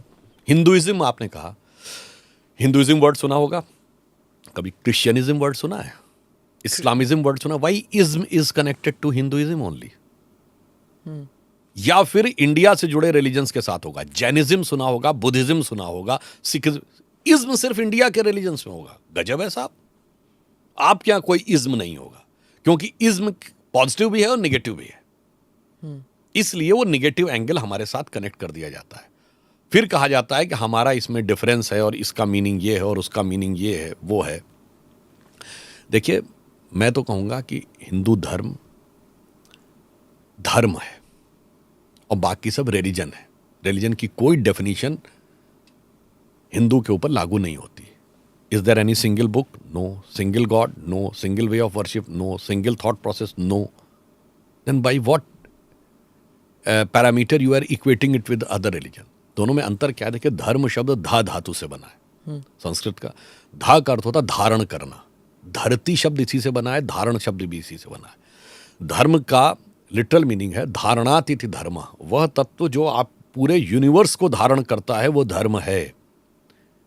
इट्स नॉट ये कि हमको धारण कर रहा है। और रिलीजन के लिए अपने यहाँ शब्द है पंथ। पंथ का मतलब होता है रास्ता भी होता है। तो मैं ऐसे कह सकता हूं कि धर्म इज लाइक धरती, द अर्थ, एंड पंथ इज लाइक पाथ्स। अंग्रेजी का पाथ शब्द जो है वो पथ से ही बना है संस्कृत के, बहुत से लोगों को नहीं पता होगा। तो क्या होता है, पाथ की अपनी आइडेंटिटी है, अपना डेस्टिनेशन है। पाथ बनते बिगड़ते रहते हैं, धरती तो परमानेंट रहती है। वैसे धर्म कभी नहीं चेंज होता है, धर्म सनातन और चिरंतर बना रहता है। पंथ, समुदाय, संप्रदाय बनते बिगड़ते रहते हैं। तो ये एक फंडामेंटल डिफरेंस है। इसीलिए हमारे जो धर्म की परिभाषा है वो क्या है? वो है धृति, क्षमा, दमोस्तेयम, शौच, इंद्रिय निग्रह, धी, विद्या, सत्यम, अक्रोधो, दशकम, धर्म, लक्ष्मण। मैं डिटेल में नहीं जाऊंगा। धैर्य चाहिए, क्षमा चाहिए, अक्रोध चाहिए, विनयशीलता चाहिए। इसमें ना कोई पर्टिकुलर गॉड है, ना कोई पर्टिकुलर वे ऑफ वर्शिप है, क्योंकि ये वो एलिमेंट है धार्य। जैसे अपने कहते हैं सूर्य का धर्म, सागर का धर्म, वायु का धर्म, चंद्रमा का धर्म, एलिमेंट्स ऑफ द नेचर। पति का धर्म, पत्नी का धर्म, पुत्र का धर्म, पिता का धर्म, ये अपने कहा गया, सब ड्यूटीज है। ह्यूमंस। इंग्लिश में इसका इक्विवेलेंट कोई वर्ड नहीं है। कुछ हद तक अगर आप कह सकते हैं तो उसका कुछ हद तक नियरेस्ट ड्यूटी कहा जा सकता है कि आपकी ये ड्यूटी है और आप उस ड्यूटी को पालन कर रहे हैं, कुछ हद तक, नॉट एग्जैक्टली। तो इसलिए धर्म का कॉन्सेप्ट और संप्रदाय के कॉन्सेप्ट में जमीन आसमान का अंतर है। और भारत में हिंदू धर्म है और बाकी सब मत संप्रदाय है। तो इसलिए हम कभी किसी के साथ कोई कॉन्फ्लिक्ट करने का विचार ही नहीं रखते हैं, क्योंकि धरती का किसी पथ या किसी पंथ के साथ वो नहीं रहता। हाँ, जो पंथ या पथ धरती को डिस्ट्रॉय करने की कोशिश करने लगेगा तो उसका अस्तित्व ही समाप्त हो जाता है, वो अधर्म हो जाता है फिर। इसीलिए तो हमारे क्या गया, यदा यदा ही धर्मस्य ग्लानिर्भवति भारत, जब जब होए धर्म की हानि। और मैं लाइटर नोट पे कहूँ, वैसे इस समय इतना ज्यादा धर्म के खिलाफ बोलने लगे हैं कि मुझे लगता है कि वाकई ईश्वरीय शक्ति के जागृत होने का समय आ गया है। ये क्यों हो रहा है? देखिए, आपको एक बात बताऊं, जो अभी आपने कहा, आपने मीडिया वाला सवाल शुरू किया, हाँ। फिर आपने कहा स्टाइल, अंतर क्या है? भारत दुनिया का एकमात्र surviving civilisation of the ancient world है। आप शुरू करिए ईस्ट से, चाइनीज सिविलाइजेशन, इंडिया, मेसोपोटामिया, क्यों है तो सही, Babylonia. what is happened to the Chinese Where is civilization? Chinese civilization? Where is Babylonian civilization? It's in the books of history. There is nothing living reminiscence of any living aspect of that what happens in China 5,000 years back. Nothing. अभी G20 हुआ था। मैं तो एक छोटी सी बात कहता हूं, मतलब ये सारे राष्ट्राध्यक्ष सूट कोट टाई में ही थे ना, सिर्फ मोदी जी को छोड़ के। सारी वुमेन वेस्टर्न ड्रेसेस में थी ना, सिर्फ द्रौपदी मुर्मू जी और निर्मला सीतारमन को छोड़ के। इट मीन्स आपका कनेक्ट खत्म हो गया, आप वेस्टर्नाइज हो गए टोटली। तो आपका कल्चर हिस्ट्री की बुक्स में, लाइब्रेरी में है, हमारा जीवंत है। जैसे अग्नि जलाकर, जिन मंत्रों को पढ़कर, 7 फेरे लेकर विवाह हजारों साल पहले होता था, वैसे आज हो रहा है। पर इजिप्शियन सिविलाइजेशन में जो देखेंगे, वहां पे भी ये जो आप कल्चरल मोर्स की बात कर रहे हैं, वो भी तो प्रिजर्व रखते हैं। वो whether it is their ancient, whether it is later the Islamic part, वो आप देख लेंगे। नहीं तो आज के इस्लामिक इजिप्ट का क्या कनेक्शन है एंशिएंट इजिप्ट से? वही मैं कह रही हूँ, दोनों चीजें चलती हैं। वैसे आपको एक और बात बता दूं, ऑन एन इंटरेस्टिंग पॉइंट, आपने इजिप्ट का नाम लिया, तो इजिप्ट में फेराहो किंग्स होते हैं। मैं आपके सारे व्यूअर से कहूंगा जरा जाके चेक करिएगा, फेराहो का पहला किंग कौन माना जाता है, जहां से फेराहो डायनेस्टी शुरू हुई? रामसे, हाँ। RAMSE। राम से 1 2 3 सारे थे उनके। तो राम आ गया ना। अब सुनिए, the first person from whom they considered they are descended from divinity, the name of that person is MANUS, Manu. और आपको बताता हूं, वहां पर जो डिविनिटी की देवी हैं इजिप्शियन सिविलाइजेशन में, जाके चेक कर लीजिएगा, what is a name? MAAT, मात्र से बना है। और जो गॉड का फादरली फिगर है उसका नाम क्या है? PITAH, पिता। मैं इसलिए कह रहा हूं ये सारे एंशिएंट सिविलाइजेशंस में आपस में कनेक्शन था, वहां कुछ नहीं बचा उसका, यहां सब कुछ बचा हुआ है। इसीलिए हम ये कह रहे हैं, हम चूंकि थे, अब धीरे धीरे इंडिया को अपनी शक्ति। अब मैं एक और बात करूं, पॉलिटिक्स से अलग हटके देखिए, 47 में आज़ादी मिली और 87-88 में राम मंदिर आंदोलन शुरू हुआ।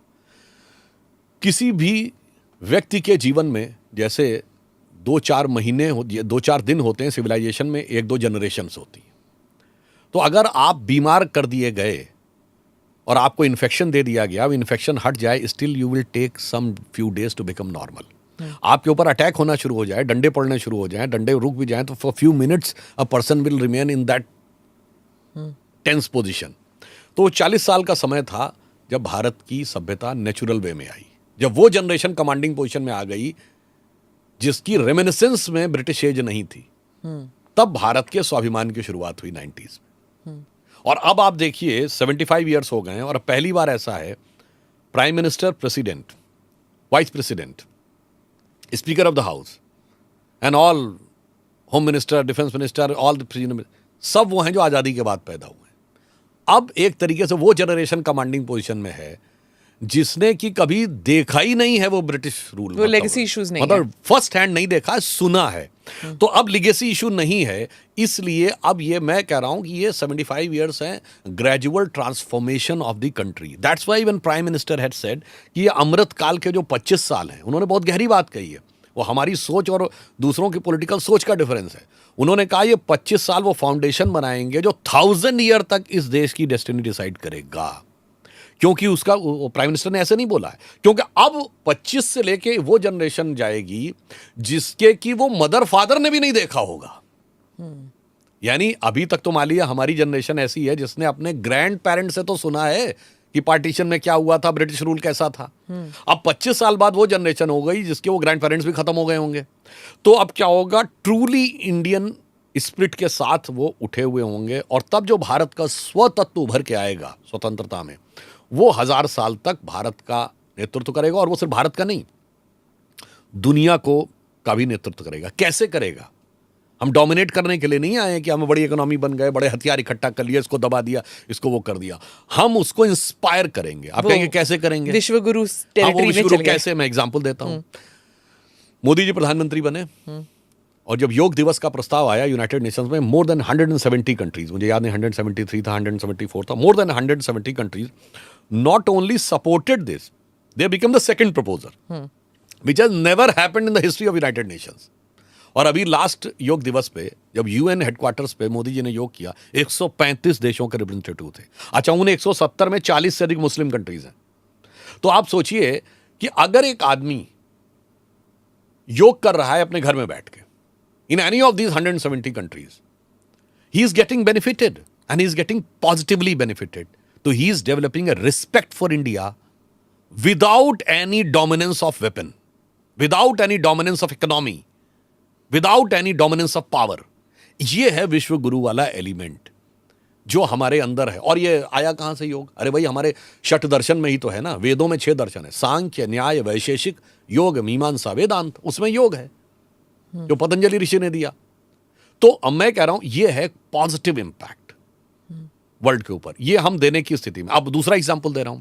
हमारी सरकार ने आके क्या चेंज किया? WHO है, WHO वर्ल्ड हेल्थ ऑर्गेनाइजेशन। अब देखिए फार्मास्यूटिकल्स में FDA इतना आगे है, federal drug administration of America. हम 50 साल में उसकी बराबरी नहीं कर सकते, वो रिसर्च में कितना आगे। हम तब उसके बराबर या उससे आगे निकल सकते हैं जब हम पैराडाइम शिफ्ट करें। पैराडाइम शिफ्ट क्या होगा? हमारे पास स्ट्रक्चर्ड नॉलेज आयुर्वेद की अवेलेबल है, उसे सिर्फ कंटेम्प्रेरी कॉन्टेक्स्ट में प्रोड्यूस करना है, यानी युगानुकूल परिवेश में प्रस्तुति करनी है। तो अब WHO में पहले इंटरनेशनल एक सेंटर फॉर ट्रेडिशनल मेडिसिन बना, और सेंट्रल फॉर ट्रेडिशनल मेडिसिन का सेंटर कहां बना? भारत में, जामनगर में, गुजरात में। क्यों? Traditional medicine. अब यहीं पर आपके उस क्वेश्चन का भी आंसर आ जाता है कि वो भी तो थे। आज दुनिया में किसी, ऐसा नहीं मैं कह रहा हूं, चाइनीज के पास भी था ये ट्रेडिशनल मेडिसिन का, इजिप्शियन के पास भी था, बेबीलोनियन के पास भी था, माया, इंका, ऐसा सब खत्म। अब तो कुछ नहीं है ना। Structured, documented and practising Ayurveda सिर्फ हमारे यहां है। तो that's why we are going to lead. अब ये एक पॉजिटिव इंपैक्ट है, क्योंकि केवल आज से 60-70 साल पहले लोग क्या कहते थे. देखिए कैसे टाइम चेंज हो रहा है. लोग कहते थे हमें ये फूल पत्ती खाने से कोई इलाज होता है, क्या बेकार की बात कर रहे हो, अनसाइंटिफिक बात हो, नीम हकीम खतरा है जान, टेरामाइसिन क्रोसिन मेटासिन ये खाओ. फार्मास्यूटिकल आज क्या कहते हैं, just in span of 50-60 year, नहीं वो हर्बल मेडिसिन, ऑल्टरनेटिव मेडिसिन, ये केमिकल ज्यादा ना लो. तो यानी फिर आप आ गए. और हमारा कितना इम्पैक्ट था, मैं ये बताना चाहता हूं. जैसे एक अर्जुन होता है जो हार्ट के लिए बहुत अच्छा होता है, अर्जुन का पौधा, उसको अर्जुनारिष्ट अर्जुनासव होता है, उसके लिए दिया जाता है. You know what is Greek name? The Greek name is Terminalia arjuna. तो यानी वो ग्रीक में भी जो बोटेनिकल नेम है वो भी टर्मिनेलिया अर्जुना, इसका मतलब अर्जुन के नाम पे वो जान रहे थे. यहीं पे मैं कहना चाहता हूं, ये जो हमारे महानुभाव लोग बोलने लगते हैं ना, सनातन इज अ डिजीज. हाँ भाई, उसी पे आना चाहती हूँ, क्योंकि लेगेसी इश्यूज की जब हम बात करते हैं, इसमें आप थोड़ा सा अगर इंग्लिश में भी बोल दें, क्योंकि हमारे तमिलनाडु के व्यूअर्स जो हैं they would prefer to hear it in English. तो जो सनातन को लेकर जो वहाँ पे भी लेगेसी इश्यूज हैं, because Tamil Nadu has had an anti Sanatan movement since India came into being और सिंस इंडिपेंडेंस, और उसके बाद 69 में आप जानते हैं, मैं पॉलिटिकली बात कर रही हूँ, एंड इट इज़ सिस्टमैटिकली सनातन धर्म has faced issues in Tamil Nadu. तो उसको लेकर अब जब आप बात कर रहे हैं कि it becomes an issue, because अब जब उदयनिधि ने कह दिया, उसके बाद even the Congress is supporting, क्योंकि उनके स्पोक्स पर्सन ने भी कह दिया इन कर्नाटका, तो वो सब एक they are seeing that is the next issue in Tamil Nadu. तो आप ये समझाइए हमें, to our viewers and our listeners who are living abroad, all you need to see is you need to go into the history of Tamil Nadu politics. Otherwise, you can also see the podcast which I did with J. Sai Deepak to understand what is the whole Dravidian movement, anti-Sanatan movement which has been going on in Tamil Nadu. And now I will ask the political angle from the spokesperson of BJP. Actually, it is saying that Tamil Nadu was anti-Sanatan. I think it's look highly illogical. There is a huge galaxy of very reverent temples there in Tamil Nadu. Then how it can be anti-Sanatan? And they are flooded with devotees. And why it has been turned? It was just a conspiracy of the Britishers. When they decided that if they want to rule this country forever, how to create divide? The Breaking India forces. In North, they decided to alienate Sikhs. Because Punjab को कहते थे हिंद की तलवार, the sword of India. तो वहाँ Then the South, they known that the Tamil Nadu was. इसको एक minute sir, इसको समझा दीजिए कि पंजाब में कैसे हुआ था. मतलब लोग समझते हैं कि Khalistan movement is the separatist movement, लेकिन उससे पहले भी कर चुके थे. देखिए, the Britishers tried to create a divide between Hindu and Sikhs. Because they concluded that the Punjab and the northwest frontier, northwest portion of India, at the time Pakistan was also this part. तो Sikhs were like the army of India. So उसमें word भी होता है हिंद की तलवार पंजाब के लिए. Armed, sword arm of India. Sword arm of India. In South, Tamil Nadu was practically the intellectual, religious and spiritual center in South. So then they finally tried to attack it, how to get a separatist sentiment here, which was in starking contrast to the realities. For example, if somebody wants to say that Thirukkural, which is considered the most pious literature in Tamil culture, it is having 1,330 verses, divided into 3 parts. What is the name of these 3 parts? It is Aram, Parul, Kam. What is the meaning of this? Dharma, Arth, Kam. It's exactly what the Dharma Shastra says in Sanskrit. Where is the conflict? ऐसा है कि हमारे यहाँ भी even in Sanskrit literature also, sometimes only 3 purusharthas are mentioned. Dharma, Artha, Kam. Because moksha is a realization which is considered sometime beyond purusharth. So in the same manner, it is Aram, Parul, Kam. So it is having a very clear-cut, starking similarity. But those who want to see the divide, I would like to remind that the biggest South Indian, the Tamil Empire was Chola Empire. And the biggest temple was Vrihadeshwar temple, which is a temple which is based on without any foundation. और उसके ऊपर the 80-ton the top gopuram. stone. आज तक नहीं पता कि उसको कैसे ऊपर ले अच्छा, जाया गया. गोपुरम नहीं, वो पत्थर सिर्फ। पत्थर. हाँ। बट कभी शो नहीं किया गया कि they were never it was shown as a pride of India. वो केवल ताजमहल दिखाएंगे. It is much more, you can say, the architectural excellence. First time when Modi ji came into power, then the real prominence of the Tamil cultural pride has emerged. Why he has taken Xi Jinping to Mahabalipuram? Because there was a Pallav king who uses to rule Mahabalipuram. It's around 2000 years back. Then he became Buddhist and his name became Bodhidharma. Then he went to China. And he became patriarch of the Zen Buddhism by the name Da Mo. At one point of time, China, 80% China, has become Zen Buddhist, considering Da Mo, that is Bodhidharma, the king of Mahabalipuram, as its patriarch.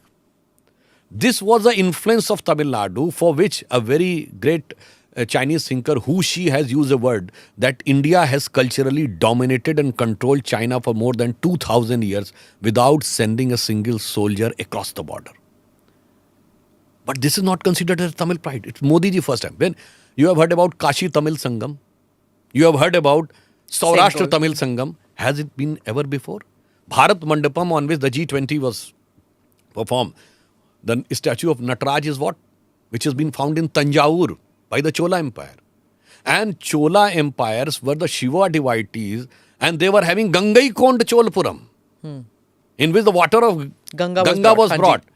So that's why what happened, they considered that the Tamil Nadu was at the time in Madras Presidency center. So it was practically, during the British time, they felt that this is a vibrating center of South India. And the Punjab was fighting center. Then they create those divide. Then they try to create a north-south divide, the imaginary Arya-Dravid relation, then the forward caste and scheduled caste divide, then the linguistic divide. So they have created a very good framework of breaking India forces. Unfortunately, still people are lying. अब मैं एक और बात बताना चाहता हूँ आपको. जी.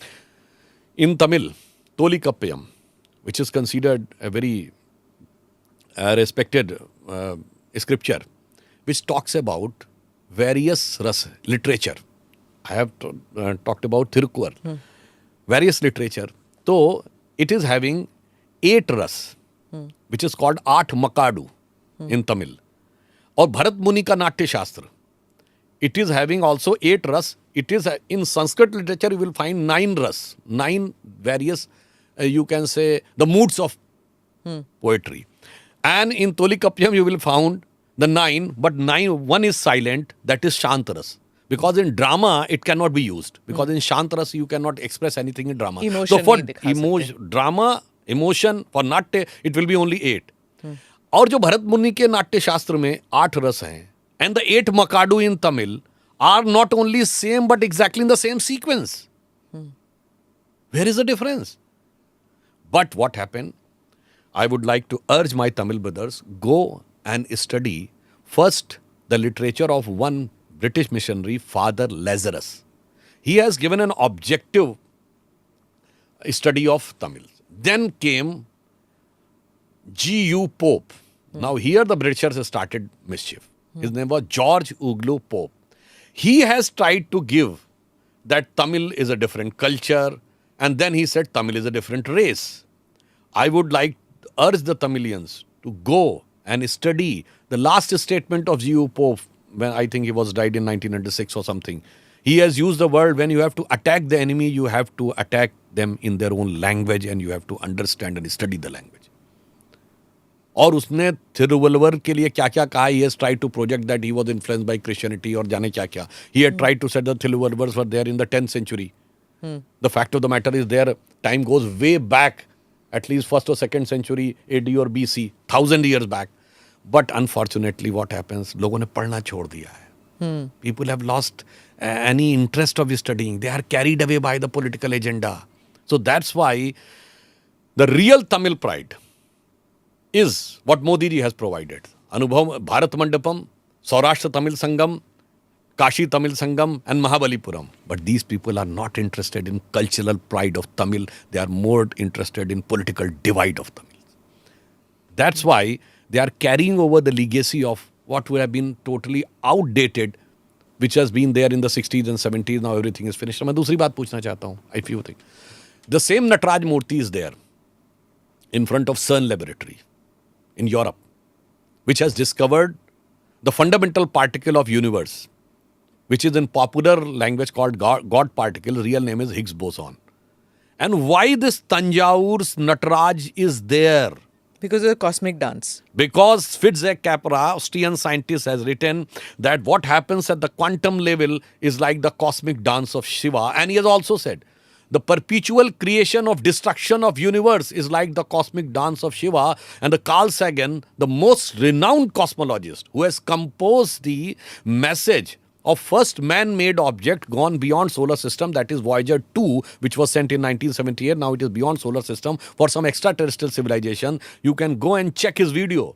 He says only Hindus' cosmological calculation matches with the modern world. I am not trying to disrespect anybody, but it is his word that the biblical thought confined to few thousand years of creation of universe, age of universe. Some other thoughts also few thousand. Mayans went to 1 lakh. But only Hindus went to billions. And he has used the word Hindus, not the Indians. Let me bring you back, sir.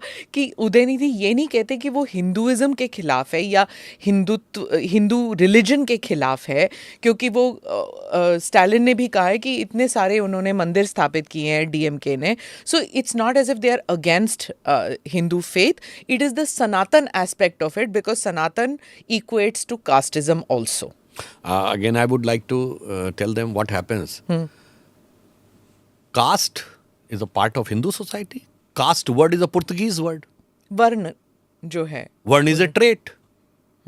And other caste which you say, if you say the Brahman, Kshatri, Vaishya and Shudra, they would want to say. What Bhagwan Krishna has written in Gita? Chatur Varna Maya Srishtam Guna Karma Vibhagsha. गुण और कर्म के base पे, on the basis of your tendencies. पर फिर वो बाद में birth पे हो गया ना. उसी पे आता हूँ, ये बताता हूँ.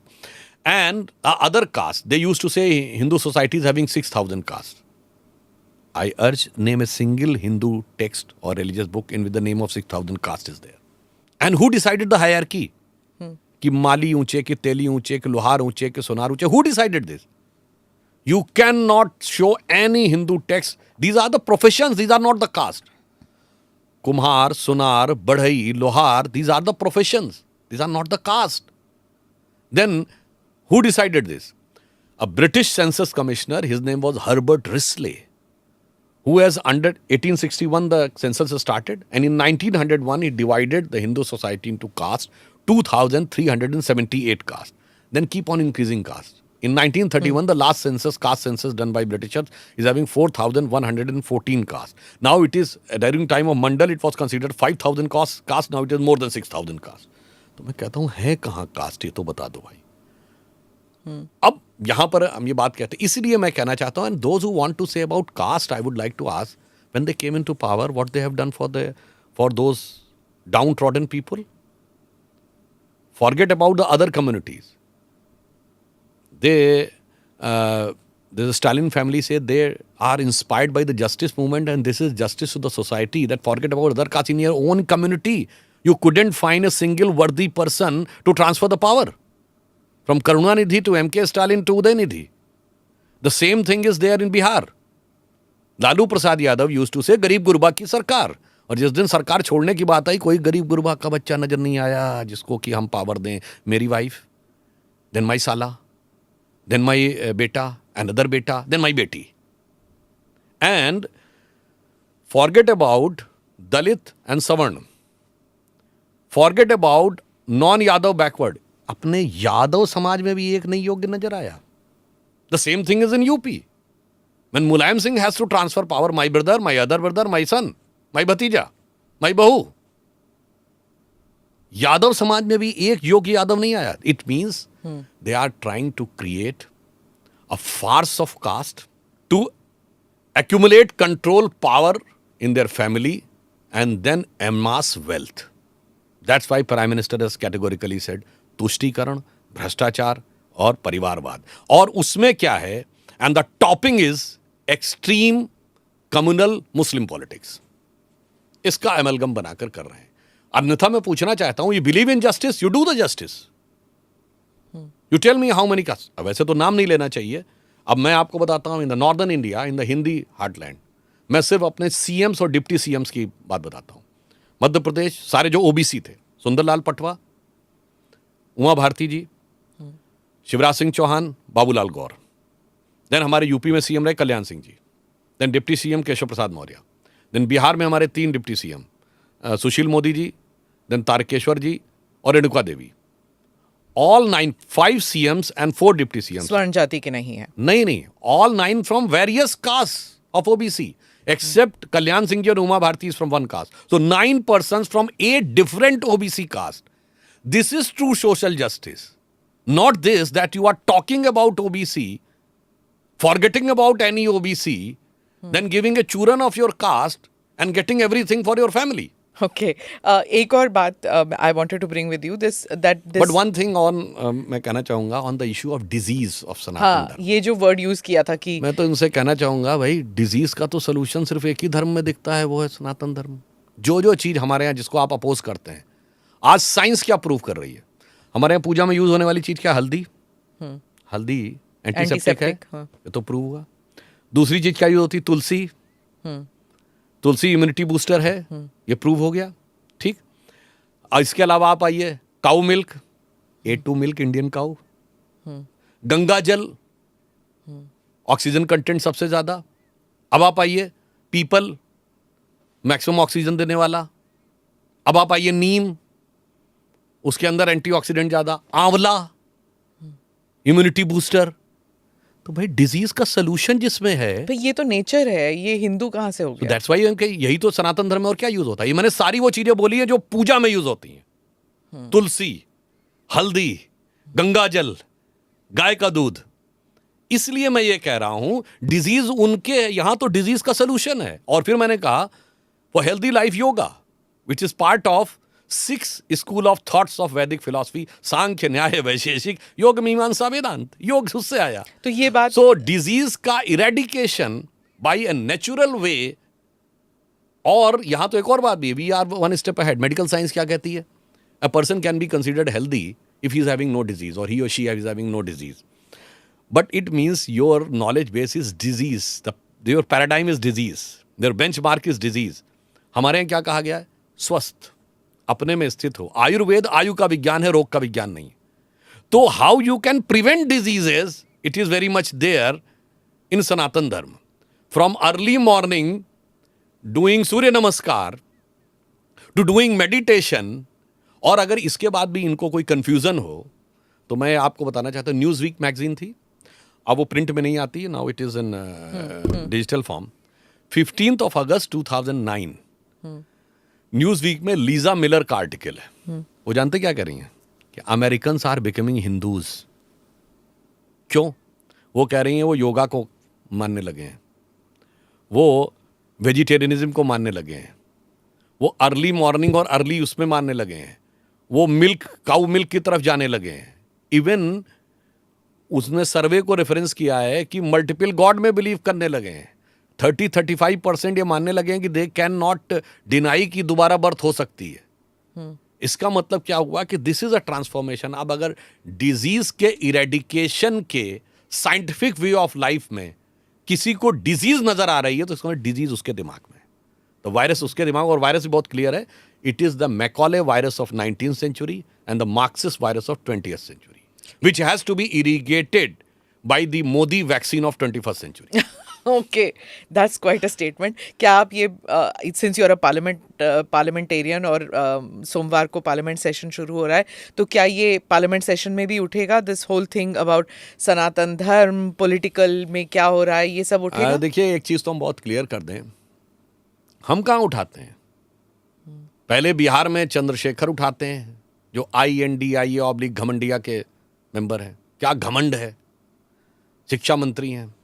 फिर बिहार में जगदानंद बाबू बोलते हैं, उत्तर प्रदेश में स्वामी प्रसाद मौर्य बोलते हैं, फिर दक्षिण में उदयनिधि स्टालिन बोलते हैं, फिर A राजा बोलते हैं, फिर कर्नाटक में कांग्रेस के नेता परमेश्वर बोलते हैं। और सवाल हमसे पूछते हैं, भाई आप उसको एलेंगेट कर रहे हैं और उसके बाद KC वेणुगोपाल कहते हैं it is a freedom of speech. मैं पूछना चाहता हूं, if a conference is having eradication of Sanatan Dharma, अब आप ये समझिए कि अगर ये हो जाती, फॉर एग्जाम्पल अगर ये हो गया होता कि इरेडिकेशन ऑफ क्रिश्चियनिटी या इरेडिकेशन ऑफ इस्लाम, तो क्या हुआ होता? मैं दो चीजें बोल रहा हूं, देखिए एक पॉलिटिकल एंगल पे, अगर ये कॉन्फ्रेंस कहीं हो गई होती कि इरेडिकेशन ऑफ क्रिश्चियनिटी और इरेडिकेशन ऑफ इस्लाम, अरे साहब, एक भोजपुरी का गाना है ना, आरा हिले छपरा हिले बलिया हिले ला, तो जानते क्या होता? दिल्ली हिले, लंदन हिले, न्यूयॉर्क हिले ला, सातों समुद्रों में तूफान सुनामी आ गई होती और सारे लोग खड़े होके पता नहीं क्या क्या। But today it's all quiet on the secular front.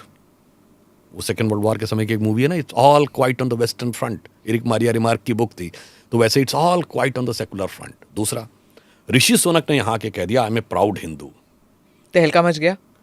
नहीं, अरे कहीं इंडिया का प्राइम मिनिस्टर कह देता है I am a proud Hindu, secularism खत्म और पता नहीं क्या क्या, और वो लंदन, मैड्रिड, लिस्बन सब जगह जाके भाषण करने लगते, राहुल गांधी जाने क्या क्या हो जाता।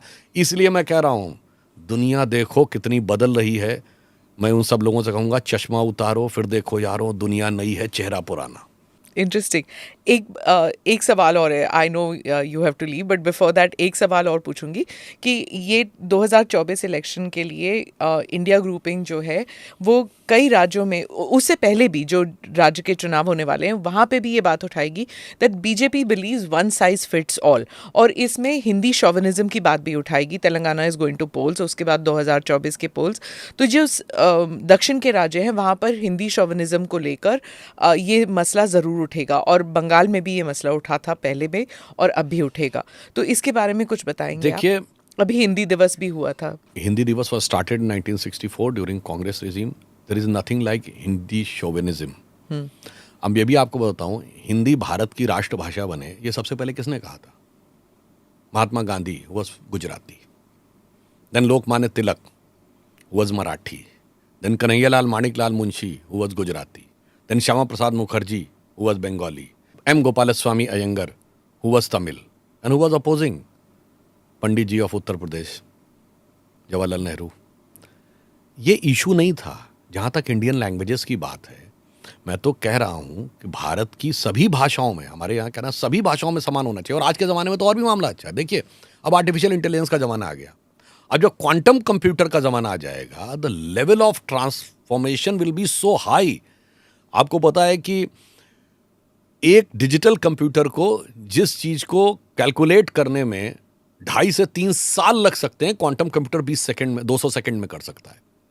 तो क्या होगा, जैसे आज आप कोई चीज़ टेक्स्ट हो और उसको गूगल से किसी भी लैंग्वेज में ट्रांसलेट कर सकते हैं। मेरा मानना है आर्टिफिशियल इंटेलिजेंस और क्वांटम कंप्यूटर का एरा आते लैंग्वेज का एक क्वेश्चन खत्म हो जाएगा, क्योंकि आप किसी भी लैंग्वेज का real time translation immediate get सके। जैसे आज होता ना कि आप बाहर जाएं तो अब वो ऐप आ गया है कि आप उसको क्लिक करें तो उस साइन बोर्ड को आपकी लैंग्वेज में बता देगा, अब तो सीधे ट्रांस हो जाएगा।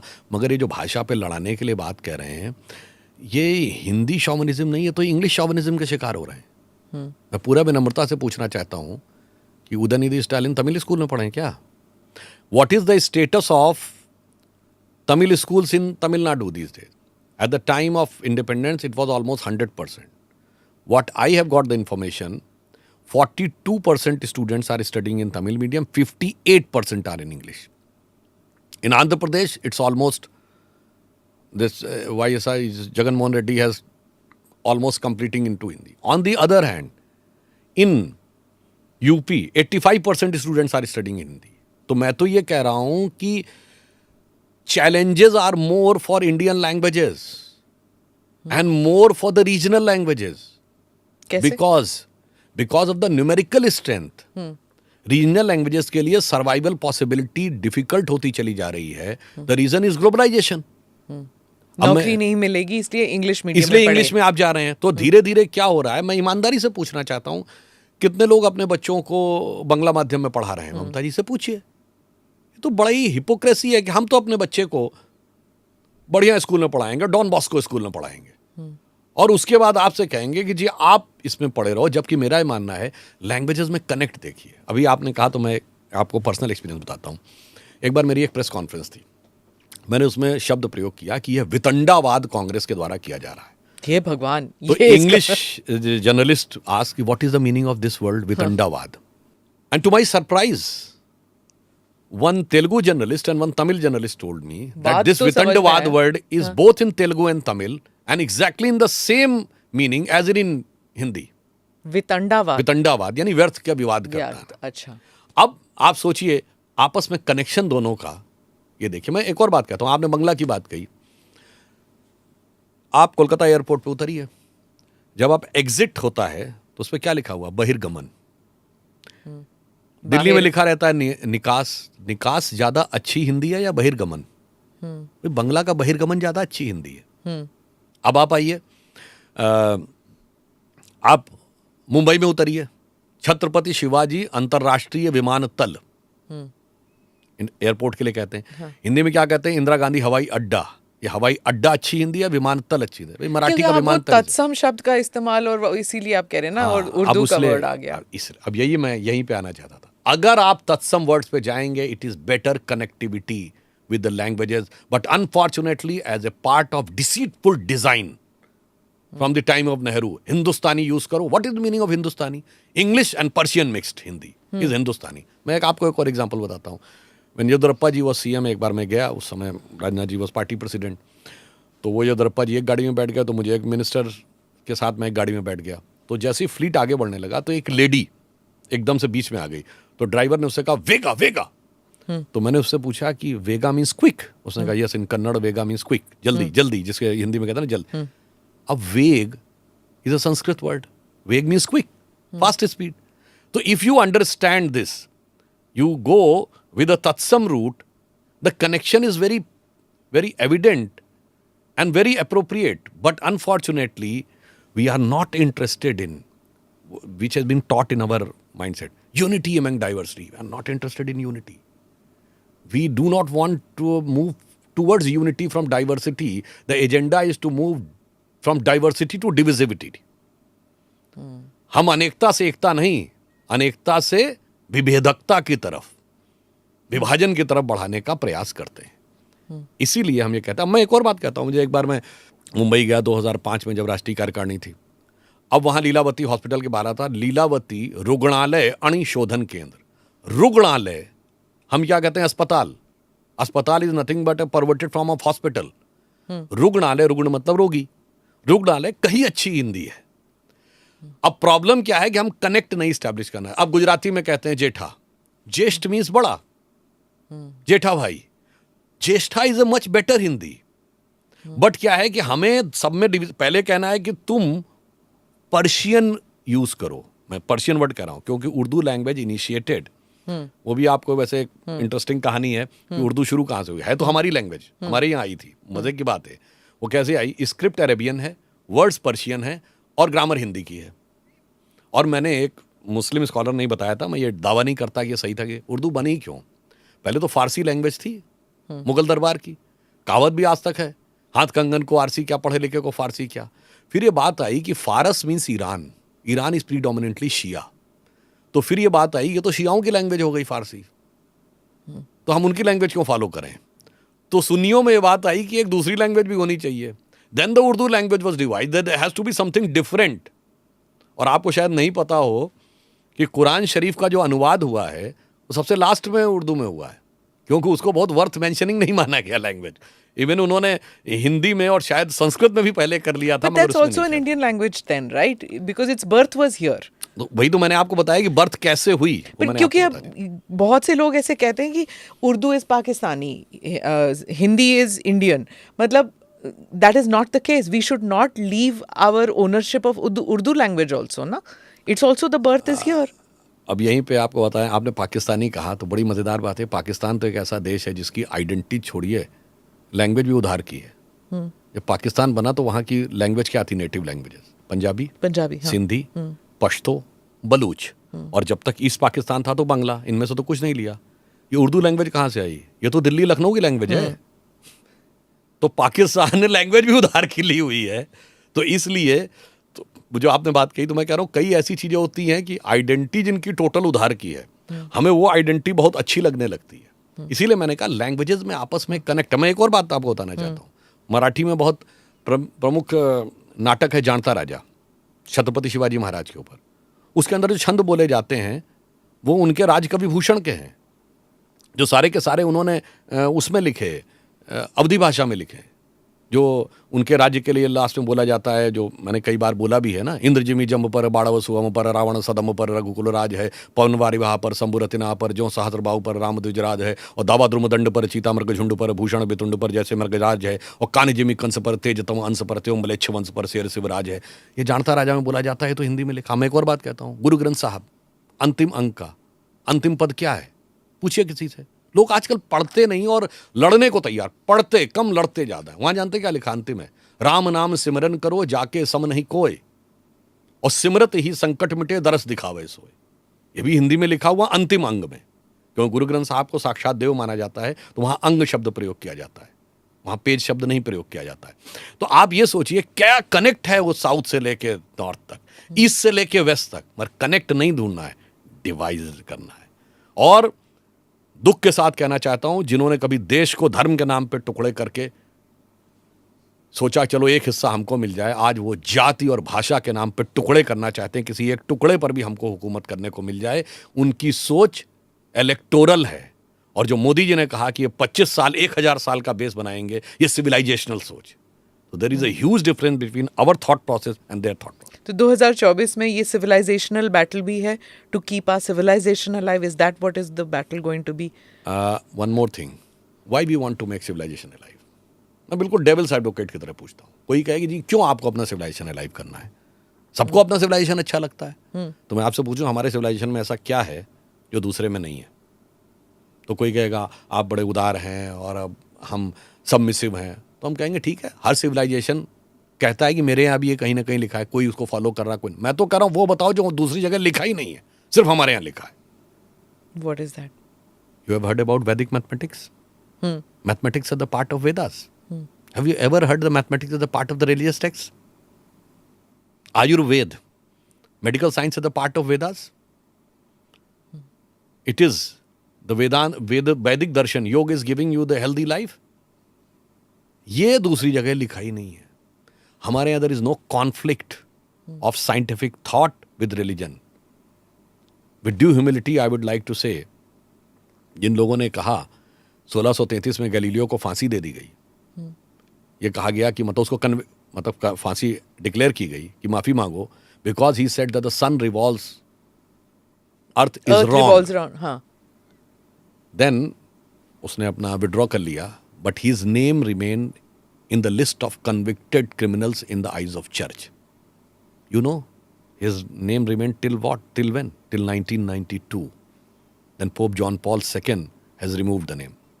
When man entered into space in 1961, man landed on moon in 69, and satellites have started going in 80s. It's still that, but nobody says कि देखिए साहब उनके धर्म में ये खराबी थी, वो खराबी थी। With due respect, I am not respect, वो सेंटेंस तो नहीं हटाया गया ना आज तक रिलीजियस टेक्स्ट से। हमारे यहाँ झगड़ा करते हैं, जबकि हमारे यहाँ इसका ठीक उल्टा है। आज आप बताइए, आप किसी पंडित से जाके पूछिए कि किस दिन है सूर्य ग्रहण और चंद्र ग्रहण, जो नासा की फिजिकल ऑब्जर्वेटरी बताती है एग्जैक्ट सेम, कहीं कोई कंफ्यूजन नहीं हो। हमारा तो 5000 साल का पंचांग है। इवन अभी चंद्रयान पे गए, तो मैं एक बात कहना चाहता हूं, किसी से पूछिए कि साल में 12 महीने क्यों होते हैं? एम्पिरिकल डिवीजन होता तो 10 होने चाहिए थे। अच्छा, किसी से पूछिए कि सर्किल में 360 डिग्री क्यों होते हैं? मैं सनातन धर्म पर ही बहुत बता रहा हूं, जो इन लोगों को नहीं समझ में आता। बड़े से बड़े मैथमेटिक्स से प्रोफेसर से पूछिए कि साहब सर्किल है, why there are 360 degrees in a circle? Empirical division में 100 होते, 200 होते, 300 होते, समझ में आता। 350 भी समझ में आ सकता था, व्हाई 360? उसका रीजन है कि हमारे यहाँ 6 वेदांग हैं, शिक्षा, कल्प, निरुक्त, छंद, व्याकरण, ज्योतिष। वेदों के 6 अंग। ज्योतिष के 2 भाग हैं, फलित और गणित। The entire mathematics was devised to interpret the motions of the planets. और प्लैनेटरी मोशन में when earth take 1 circle round the sun, in that process it rotates 360 times on its axis. That's why there are 360 degrees in a circle. And in that process 12 times moon takes the round of the earth. So that's why there are 12 months in this process. तो हमारा तो इतना scientific निकल के आ रहा है, और उसके बाद किसी को नहीं समझ में आ रहा है। और फिर मैं लास्ट में कहना चाहूँगा, लोग कहते हैं ना कि सनातन धर्म में ये खराबी है, वो फलाना डिमाका। मैं एक छोटी सी बात बताऊँ, हम माला जपते हैं तो 108 टाइम्स जपते हैं ना, क्यों 108 बार जपते हैं? What is the significance of this? I don't know, मैं जपती हूँ, मुझे पता नहीं पर बताता हूँ आपको। दोनों, अभी हमने चंद्रयान लैंड करवाया और सूर्य के लिए आदित्य L1 भेजा है, दोनों से कनेक्शन है। मैं दर्शकों से कहूँगा कि आप जाके चेक करिए, अर्थ और सन का डिस्टेंस देखिए, 15 लाख कुछ माइल्स है, और उसको सन के डायमीटर से डिवाइड करिए, 108 आता है। Then you take the distance from earth to moon and divided by the diameter of moon, कहीं पर 109 कुछ आएगा, इट्स ऑल्सो कम्स 108। तो क्या है, 108 is the galactic ratio of our solar system. And what is the significance of this? देखिए, सूर्य से हमारी दूरी अगर 108 है, अगर इस रेशियो में 10% की कमी आ जाए, यानी 10% नजदीक आ जाए, तो अर्थ इतनी हॉट हो जाएगी कि लाइफ नहीं रह सकती। थोड़ा सा 10% उधर चली जाए तो इतना टू कोल्ड की। तो 108 galactic ratio is a guarantee of life. सूर्य आत्मा का प्रतीक, चंद्रमा मन का प्रतीक। हमारे यहाँ ऐसे ही नहीं कहा गया, आज भी। अब तो साइंस कहती है ना कि चंद्रमा सूर्य के प्रकाश से प्रकाशित होता है, उसका अपना नहीं है। इसीलिए हमारे कहा गया मन आत्मा के प्रकाश से प्रकाशित होता है। और इसलिए 108 बार जब मन और आत्मा का एकीकरण करना है इस सोलर सिस्टम में बैठ के, तो इट हैज टू बी 108। अब इसके बाद इसमें किसी को डिजीज नजर आती हो तो सोचिए किसके मन में डिजीज है। बड़े बड़े साइंटिस्ट उन बातों को कर रहे हैं। इसलिए मैं कह रहा हूं, the younger generation should come out of this Macaulay and marks virus और आगे आए। और मैं कहना चाहता हूं, और सबसे बड़ा जो नुकसान किया जा रहा है वो तो दलित समाज के साथ किया जा रहा है। उससे कहा जाता तुम पढ़ो ही नहीं, जिसमें बड़े बड़े साइंटिस्टों को इतनी बड़ी बड़ी साइंस नजर आती है, कहते तुम पढ़ो नहीं। आज तो पढ़ने में कोई रोक नहीं है, कोई कहता था पढ़ो, अपने आप पढ़ो, देखो, देन कंपैरिजन करो, और इस ढंग के फैकेड में मत फंसो। वो एक थ्योरी बता दी जाती है कि साहब, वो कहते हैं डॉक्टर अंबेडकर, बिल्कुल उनको जाति व्यवस्था से परेशानी रही, से लेके नहीं, उन्होंने बौद्ध धर्म ग्रहण किया, ये फैक्ट बताया जाता है। पूरा फैक्ट क्यों नहीं बताते भाई? डॉक्टर अंबेडकर से अधिक लर्नेड, पढ़ा लिखा नेता उस जमाने में नहीं था। 2 टॉप की उस समय की वर्ल्ड की university, London school of economics और कोलंबिया यूनिवर्सिटी से डबल PhD। आज बताइए कितने लोग डबल PhD हैं आईवी लीग यूनिवर्सिटीज से। उसके बाद उनकी, जिन लोगों ने उनकी पर्सनल रेफरेंसेस लिखे, उनका लिखा है कि उनकी पर्सनल उसमें करीब 35,000 बुक्स थी। हर चीज पढ़कर वो एनालाइज करते थे। तो उन्होंने बौद्ध धर्म ग्रहण किया, तो ये भी तो उन्होंने पढ़ा होगा कि क्यों क्रिश्चियनिटी या इस्लाम ग्रहण नहीं की। अब मैं उस पर कोई टिप्पणी नहीं करता हूं, जाके किताबें पढ़ लीजिए। और षड्यंत्र ये होता है जो ये कहते हैं ना कि openness and freedom of speech. Doctor Ambedkar की किताब थॉट्स ऑन पाकिस्तान हमारी सरकार आने से पहले समग्र अंबेडकर साहित्य से गायब थी, आप उसको इंडिया में पा ही नहीं सकते थे।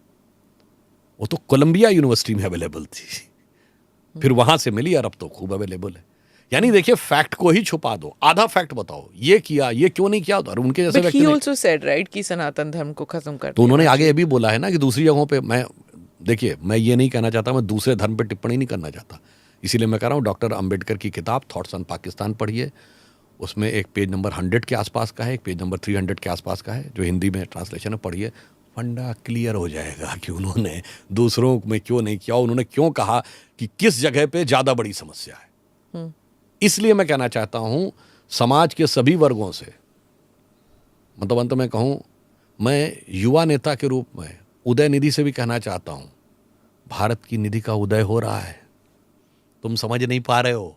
देखो, the treasure of the wisdom of India has अवोक। Don't get carried away by the mindset of your father. वो 60s 70s में थे, गए वो दिन, वो सब ऑब्सोलीट फिलॉसफीज हो गई। कम with the new era of 21st century.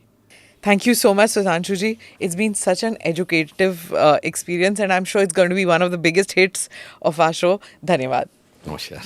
Thank you for watching or listening to this edition of ANI Podcast. Do like or subscribe on whichever channel you have seen this or heard this. Namaste.